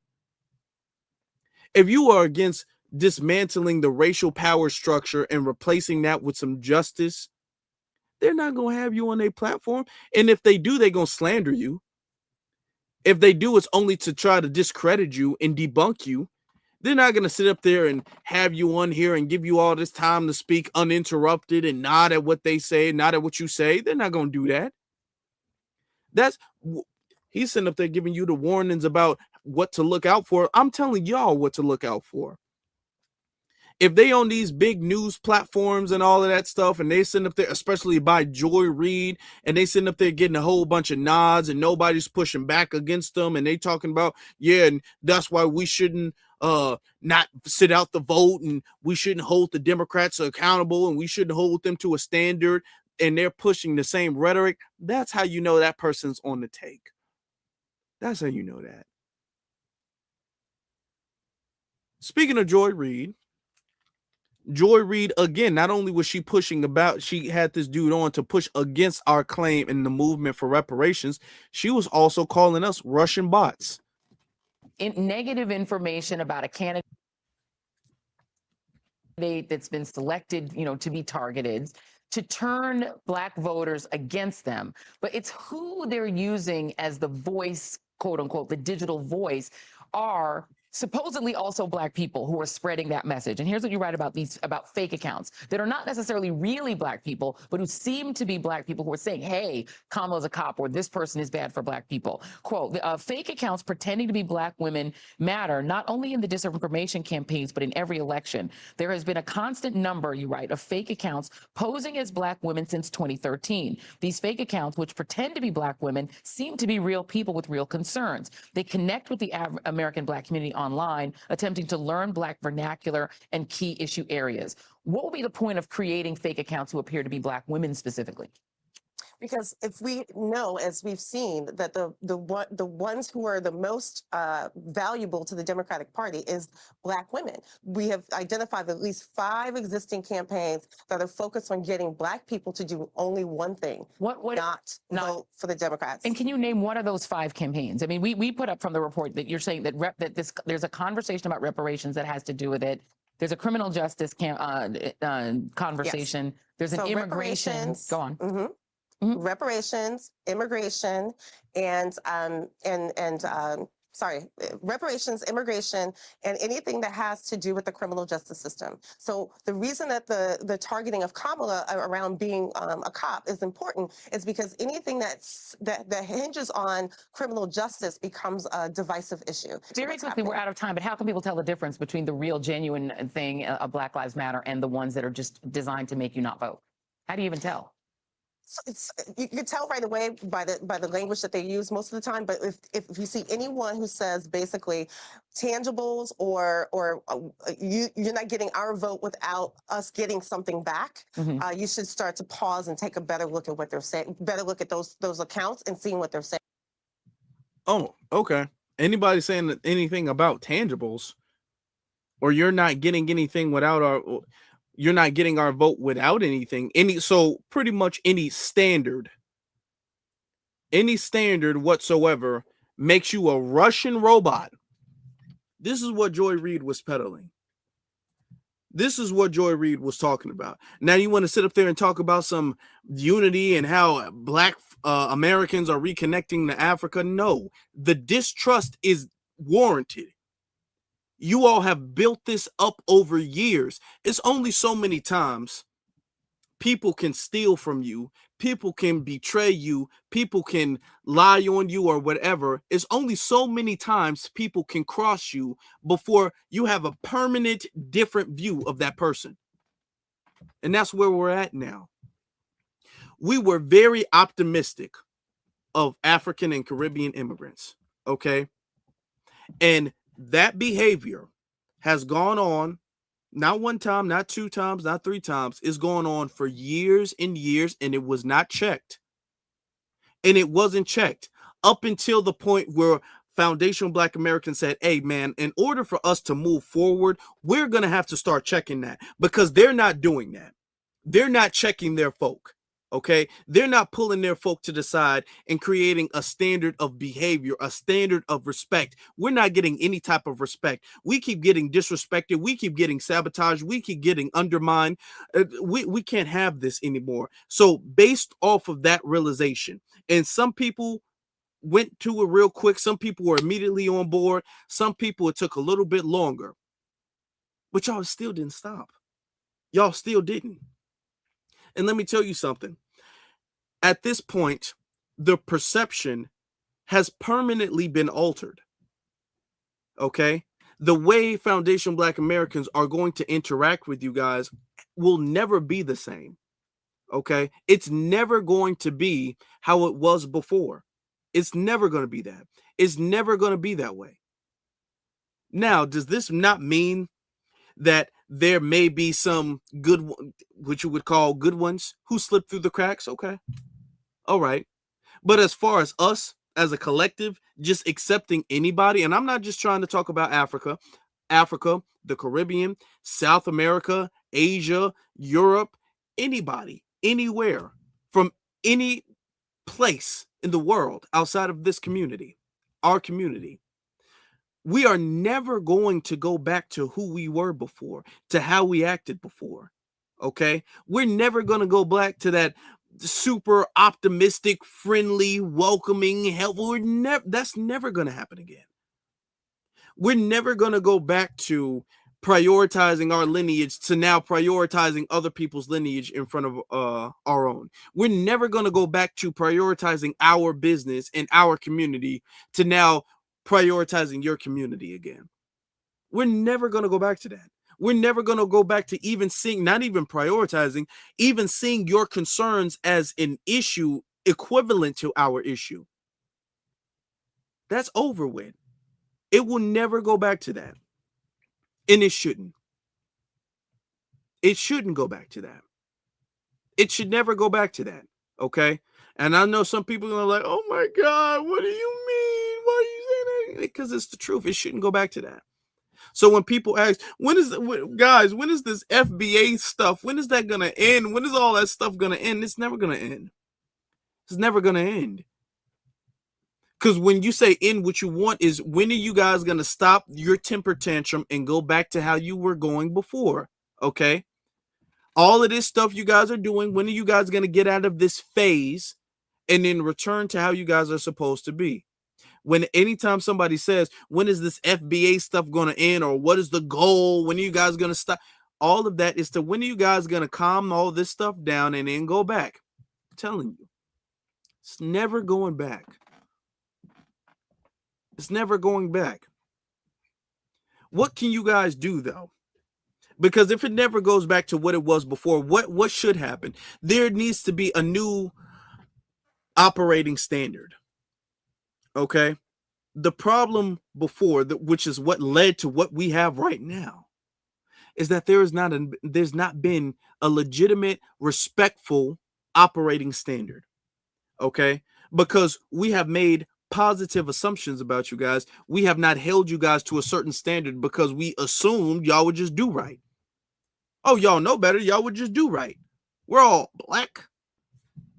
Y'all just do right. No.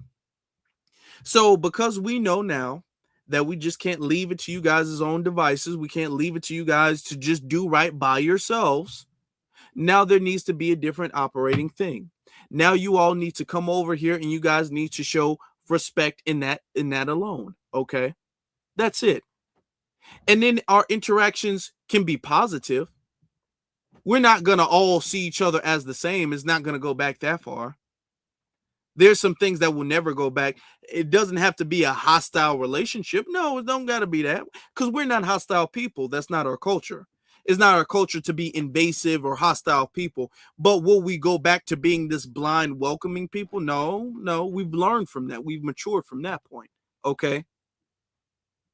The problem isn't us. The problem has never been us. The problem has always been y'all. Okay. Now, if you guys change your behavior, that's cool. If you guys don't, we're not going to hold our breath. That's cool too. Y'all can do it. That's cool. Y'all cannot do it. It's cool too. Either way, we're going to be straight. Either way, we're going to be all right. But as far as our interactions with us and everyone else in the world, it's not just Africa or the Caribbean or anybody else. It's everybody. As far as the way we operate with everybody, our standards of tolerance is different now. We tolerate things very differently now. Okay? We are not nearly as tolerant as we were before. We're not nearly as merciful as we were before. We're not nearly as forgiving as we were before. We've completely evolved. And you guys will either recognize that and respect that, and some of you guys will survive, or you got, when I say survive, I don't mean no violence. I'm not trying to promote violence, but you guys will be okay, or you guys won't. And the reality of it is most of them won't. And that's okay too. It's okay. Most of them will not get it. Most of them will be stubborn. Most of them will think that we will eventually go back. Most of them will think that this is a phase that foundational Black Americans are on, and foundational Black Americans will eventually return back to the old ways of Pan-Africanism and all of that stuff, and will eventually stop delineating and all of that stuff, and most of them will fail. Okay? Most of them will. And if they do fail, they deserve it. At this point in time, nobody's being cruel. Foundational Black Americans are not being cruel. We're not being mean. We're not being vicious or bitter or spiteful. At this point in time, everybody, whether you're from Africa, the Caribbean, anything, is getting exactly what you deserve. Okay? Everybody's getting what they deserve. That's the reality. Let me get to the super chats, because we got a few of them. Okay. FBA Pereira says, one purpose, 154 purpose is anti-FBA. And that's that from what I've seen. That's all I've seen. If they have something else, that's all I've seen, especially lately. Okay. Trenton Makes, he says, those Africans that come here are educated on saying baby mamas, black on black crime to us. That's true. They're unless all that they're not educated, they are educated. How are you educated on our stereotypes, but you're not educated on the civil rights movement? You're educated on our stereotypes, but you're not educated on slavery. No, all of that education stuff is a lie. BX says, Afro, get your indigenous crap. Get on your indigenous crap. I won't tell the American Indians that you bother us about calling ourselves black. Lord. Oh my God. Some folks don't like the term black and all of that stuff. It's just, it gets, boy, those people are annoying. All of those, don't call yourself black. Black is dead in the dictionary. Those people are annoying. Those people are annoying. Okay, politicians are not heroes. I like that name. 154 hit Dewan B with a copyright for using their video. Really? Oh, wow. Okay. All right, then. Well, thank you for letting me know that. I'm going to definitely move more careful. Shout out to Dewan B. I bet he was spitting a lot of game. He must have said something that really bothered them. Baby says, knowledge grows when it's shared. Thanks, nephew. Appreciate you, Auntie. Thank you very much. And then she says again, hold on. I thought that was her. That's somebody else. He says, Marcus says, their agenda is to have authority over FBA. Rebuke. Yeah, that is true. And we're going to get to that in a little bit. There's something else I want to talk about. Don't leave yet. There's something else I want to talk about, family. David sends a super sticker. Thank you very much, David. Appreciate you. Okay, that's your other one. She says, again, I'm FBA. My colleague is from Nigeria. She said African leaders have proposed American/Europe pay reparations for slavery. Have you heard of this? I have, and we're going to discuss this in a little bit. Just a second. I'm glad you brought that up. I am, because we're going to discuss that in just a second. Madman says Nigeria sells slaves to this day. They do. Thank you for that. Because they do. They sell slaves to this very day. So all of that, well, you know, the selling slave stuff was a lie. No, that's been a cultural practice in Africa for centuries. They never stopped doing that. They never stopped. In the year 2026, they still do it. They never stopped doing that. That's how Europeans were able to come and grab folk, because they were buying them. They never stopped doing that. They've always done that. That's always been a practice in Africa. And it's still even they still haven't learned from that. It's still a practice today. They still do that. We're going to get you a couple more, then I'm going to get to the next point. Let's get to Richard. Richard says, Richard Louis buying Essence, that Tether buying Essence, is what emboldened all of the talking points. It is a signal, especially from Africans in media. He is Scar, king of the hyenas. A lot of them doing that. Exactly. He is Scar coming over here, messing up what we got going on, sabotaging us. That envious sabotaging, like Scar in the Lion King's movie. And then he took over the pride. That's exactly what Richard Louis was doing with Essence, which is why Essence is crashing. Now, to bring up your point, this is something that I wanted to share with you guys. Let me share this this article real quick. We're going to skim through it. Okay. So Ghana is involved in American reparations. So let's find out what this is about, y'all. How many of you guys have heard about this? It says Ghana to submit UN resolution on slavery reparations. Okay, Ghana. All right, let's see what they going on. Let's see what they talking about. Okay. So it says this happened today. This article came out today. It says Ghana intends to propose a United Nations resolution recognizing transatlantic slavery as the, quote, greatest crime in the history of mankind and calling for reparations. Okay. In calling for reparations and expects board support despite resistance in Europe. Okay. The West African Union, a prominent advocate for reparations. Now, they're not talking about our reparations on the continent, plans to table the proposal at the UN General Assembly, possibly as early as this month. Okay, so they're here right now. They're already in meetings and already talking and all that stuff now. They're already here now.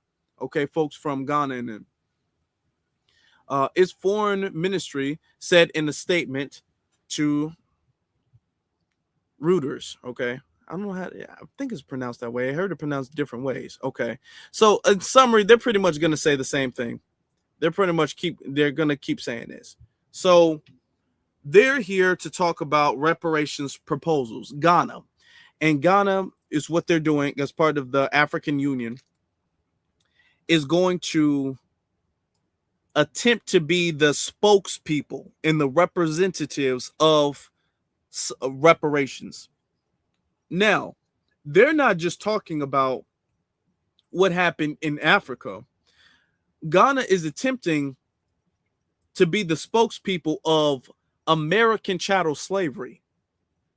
And Ghana is attempting to put all of anything that's ever happened from Africa and America, from Europe to America, all of that in one big boat. And they're going to be the ones drafting the proposals. They're going to be the ones drafting the reparations agenda and all of that.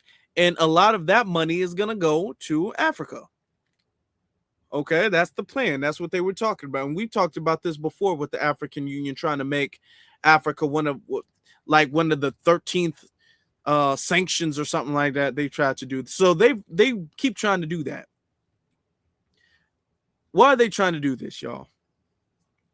They're trying to do this because they understand that the conversation for reparations and the movement for reparations isn't slowing down, isn't stopping. Okay. So now everybody's trying to say like, okay, well, we see that reparations are around the corner. We already see that. So you know what? Let's see if we can get in early and try to get our foot in there, and that way we can have a claim to it. So we see that reparations is already like that, right? We see that. So because of that, we're going to sit up there and say, you know what? We need to talk about reparations for all of Africa. We need to talk about reparations for everything. Transatlantic slave trade was the worst thing to happen in human history. Now that I agree on, but we've been saying that, not them. We've been saying that. Okay. They're coming over here. And if they get involved, first off, reparations is not going to happen. if they get involved. If they get involved, reparations is not going to be a lineage-based thing. Reparations is going to be a racial thing. And based off of the American Constitution, that's going to make it unconstitutional. So that won't happen. But if it did happen, let's say hypothetical, it happened. If that happened, do y'all think that leaving Ghana or the African Union in charge of divvying up the payment for reparations, do y'all think that we're going to get our cut? First off, I would say we wouldn't get a fair cut if we get anything. Okay? That money, all of that money, I don't trust them with a dime. Not a dime, not a red cent. All of that money is going back to Africa. And what they're going to do is they're going to say, you know what? How about y'all just come back? How about that? How about instead of giving y'all a check, how about we just build up a really nice resort in Ghana, and then y'all can come to the resort for a super, super low discount? How about that? How about we have an African credit card and y'all have low interest on the African credit card? I think that's cool. If we let these people step foot and have some type of claim in the reparations thing and then start doing that stuff, they gonna fumble the back. We not gonna get, first off, they not gonna get no money.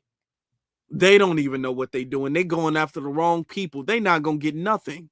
America's gonna be like, why should we pay Ghana any damn thing? Why do we owe Ghana anything? Why do we owe y'all? If anything, we owe it to foundational Black Americans. We don't, and we're not trying to give it to them. Why would we give y'all anything? Okay. Except for the fact that they would give it and say, how we paid reparations, guys. I mean, we paid Ghana, so don't ask us for reparations. Ask Ghana. That's the only strategy America would have. The only reason America would pay y'all anything is to say reparations has been paid, so don't ask us for anything else. That's the only reason, if they would pay anything. And knowing them, they would take the money and they wouldn't ask for them. No, absolutely no. I see 1,000,001 reasons why this is a flat no, why this is a bad idea. And they're coming over here hijacking what we already have going on. We don't need them. We didn't need them to get the boat rolling, to get the motion going. And we don't need them right now. The only thing that they can do is mess it up. That's the only thing that they would do, is mess it up. They have no intention on helping. If you wanted to help, y'all need to get behind us. Y'all don't need to be coming over here saying, I want to be the spokesman and I want to be a representative and I want to be this. No, because y'all all know that the reparations movement here is lineage based. And how we know you're not coming over here with any good intention is because you're not coming over here talking about lineage. You're coming over here talking about the entire continent of Africa. People who have had, the whole continent didn't have nothing to do with the transatlantic slave trade. Some of y'all were involved in the transatlantic slave trade. So why would anybody pay y'all anything? Y'all don't get to sell and then come back and then pick up what y'all sold. That's not how that works. That's not how that works. So no, absolutely not. Coming over here messing up what we got going on. No, we got to be careful of that stuff. Let me get to the rest of the super chats. Okay. My brother Cybernon, he says, I turned 62. It's your birthday, Cybernon. Everybody, let's give Cybernon some happy birthday cakes and confetti and flowers and all of that stuff. Shout out to Cybernon. He just turned 62 today.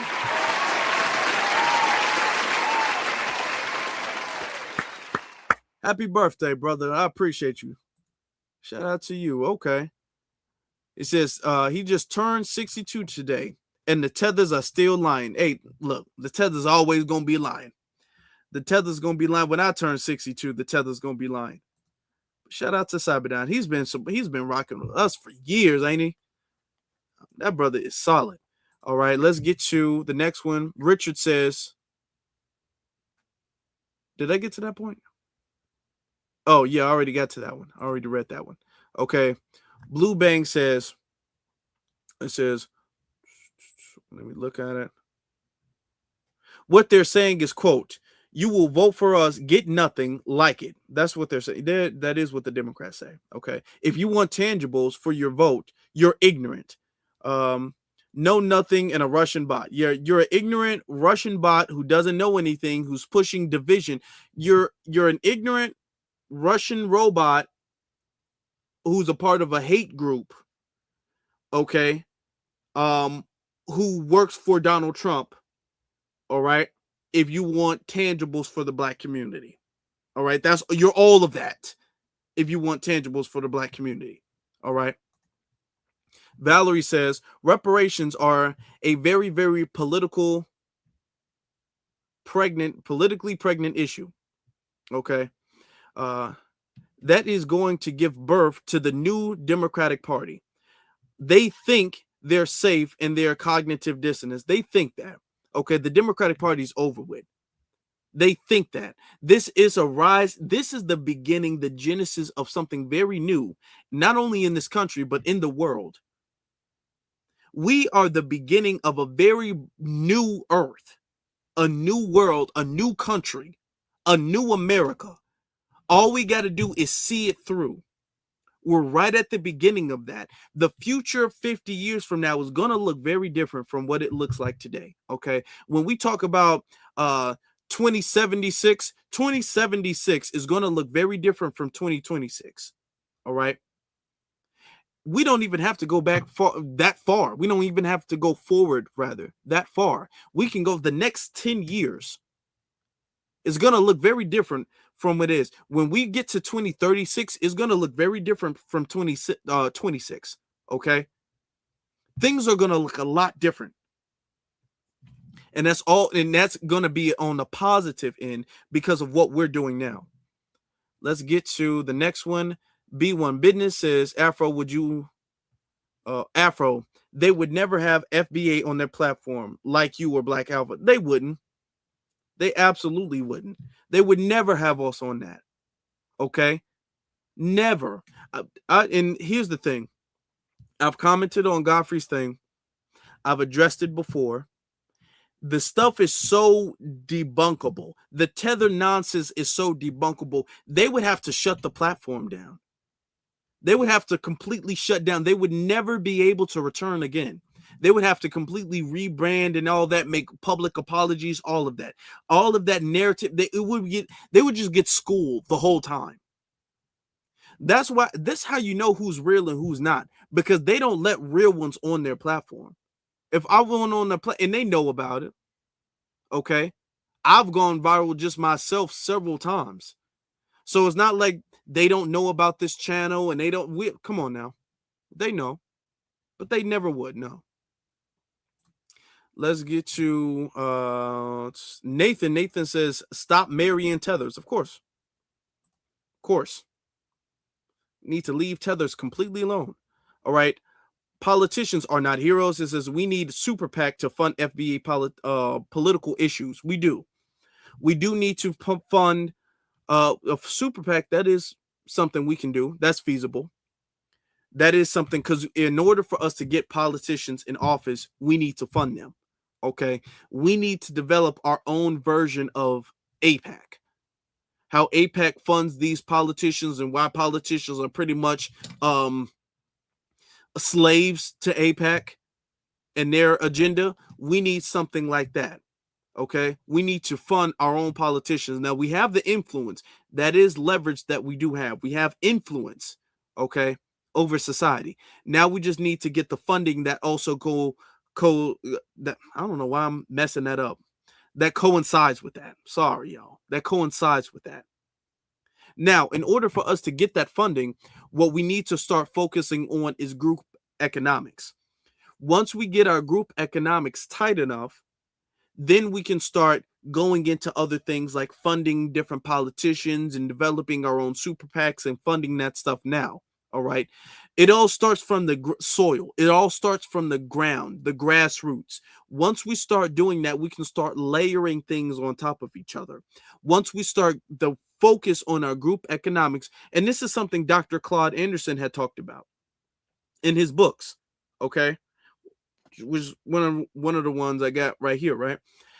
Once you start with the group economics, just buying black, okay, making sure you get your toothbrush and your toilet paper and your groceries and all of your foods and clothes and stuff like that. Once you start buying black, okay, now right now we got to be specific, okay, because we got people trying to cosplay. So once you start buying Black American, once we start doing that and start rebuilding and regaining the Black Wall Streets that we needed, then we can elevate.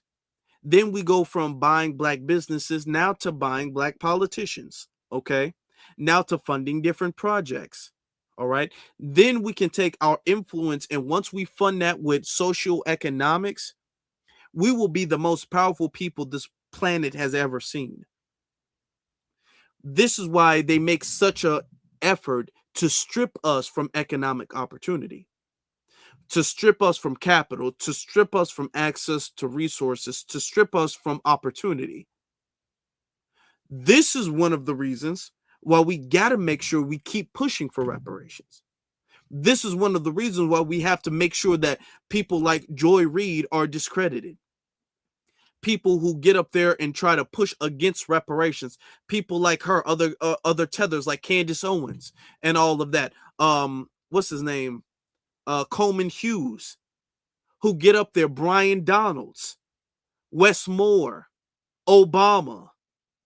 This is why we got to get them out of our way, because they're dangerous. They're the anchor that keeps the ship still. We can't move forward because they're keeping the ship still. And a lot of them are actually poking holes in the ship.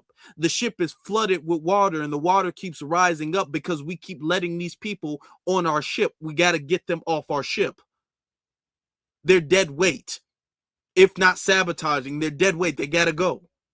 And once we do that, then one thing follows the next and the next and the next. It's like a domino. It's going to be difficult in the beginning, but with each domino, it pushes down the next domino, which is bigger and bigger and bigger. We see this big domino, and like, how are we going to knock that down? We knock that down by going all the way back and pushing the first small one. We can push the first small one with our finger. And then as it gets bigger, it's going to start gaining more momentum, gaining more strength. And it's going to be able to eventually topple the biggest domino. But it starts with us pushing the small one. And that starts with us focusing on our lineage exclusively. That's that first domino. And we already pushed that, to be honest. That domino has already been pushed. And now we're seeing the second and the third and the fourth domino starting to get pushed. So right now we're already kind of on like the fifth, sixth domino at this point. Let's continue, though. All right, I saw that one. Always betting on black. She says, is Godfrey on the DNC payroll? He acts like it. I'm going to say allegedly, but he act like it. He be having episodes. Him having Joy Reid, him and what's that other guy's name? Akbar. They act like it. They act like they got friends in the D, because I'm talking about, for all of the knowledge he says, the way he's talking about Gavin Newsom, I think Gavin Newsom's the guy. What is Gavin Newsom doing for black folk? Why would you even recommend Gavin Newsom? Why would you praise Gavin Newsom like that? Oh, he got the look. He got it like that. I think he hate. Why are you talking about Gavin Newsom like that? Knowing Gavin Newsom is anti-reparations. And he's made that abundantly clear. That's not a secret either. So why are you propping up the next potential candidate for president? Why would you do that unless you were told to do that? So, I mean, we can't put nothing past him, honestly.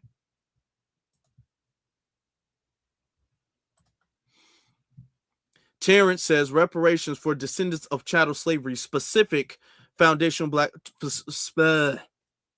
specific to foundational Black American reading, foundational Black American freedmen. Why did I just mispronounce that? What is going on? What is going on? Okay. And then the Hula Gang sends a super sticker. Thank you very much. I appreciate that. Gavin is done right now. And to be honest, we can talk about this on another thing because there's a whole lot we can talk about when it comes to Gavin Newsom. Gavin Newsom is finished. That's over with. That's over with. Gavin Newsom is done. It's a done deal. It's a done deal for Gavin Newsom.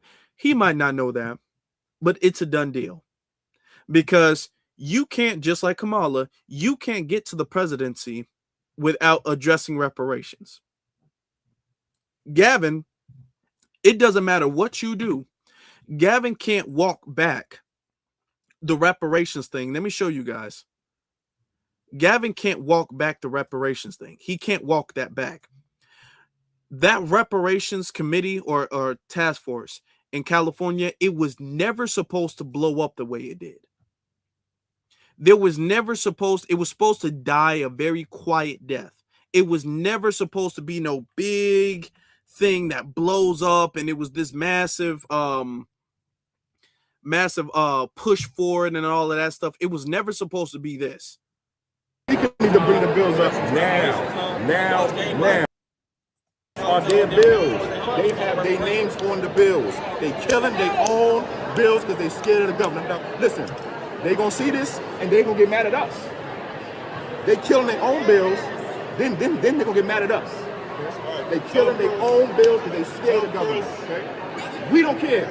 We need to bring the goddamn bills up now. The governor needs to understand that the world is watching California, and this is going to have a direct impact on your friend Kamala Harris, who's running for president. This is going to have a direct impact. So pull up the bills now, vote on them, and sign them. Boy, ain't that the truth? Did she call it? Ain't that the truth? She said this is going to have a direct impact, and boy, was she calling him. Did she tell the absolute truth? Kamala lost terribly. She lost horribly. She lost so bad. It was one of the worst losses, period. She lost terribly. And Gavin is going to lose too. Gavin is not going to be able to escape this moment either. Okay, because black folk in California, they don't got no short memory. Black folk in California knew what was going on. Black folk knew.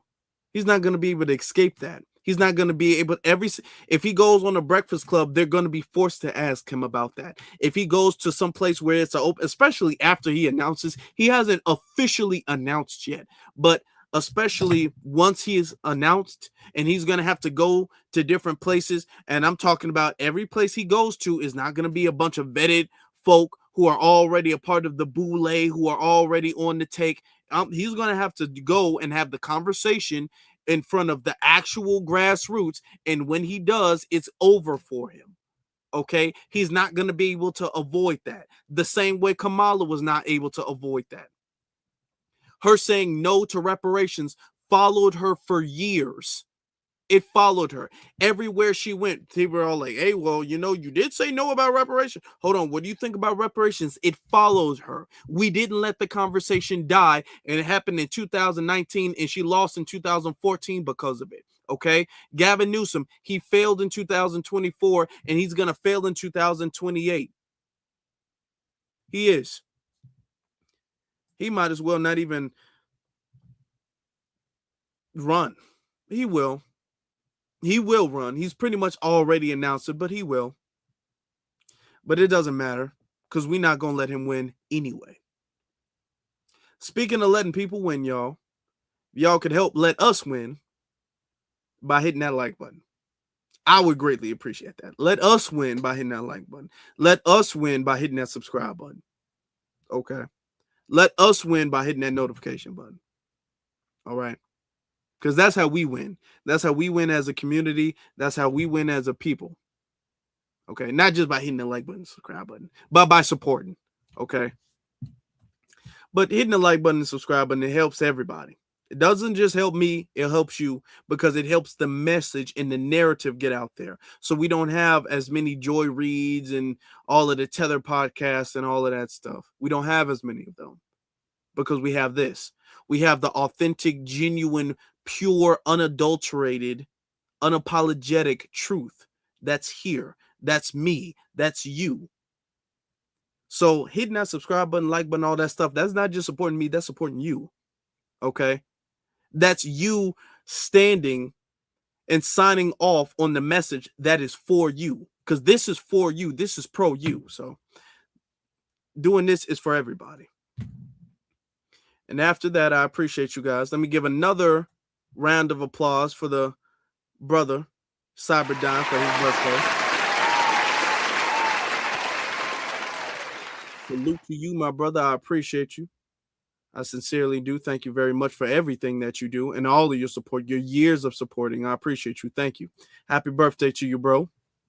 I hope you have a good one. I'm glad I was able to, do this live on it. Some of you can watch, kick back and chill and all that stuff. I'm glad I was able to do that for you. I'm glad the family was able to be here and somewhat celebrate with you. So that's good. I'm glad we were able to enjoy that for you and with you and all that. So thank you. Appreciate that. Family, I will see you guys soon. I appreciate you guys for being here. Thank you very much. Okay, we will be back soon. So with that being said, Black First, as always, to every single last one of y'all, thank you guys for listening. Thank you guys for watching. Thank you guys for liking. Thank you guys for subscribing. Just thank you just for being you. Thank you for being you. How about that? Thank you for being you. All right. I will see you guys soon. Y'all take care. Y'all stay blessed.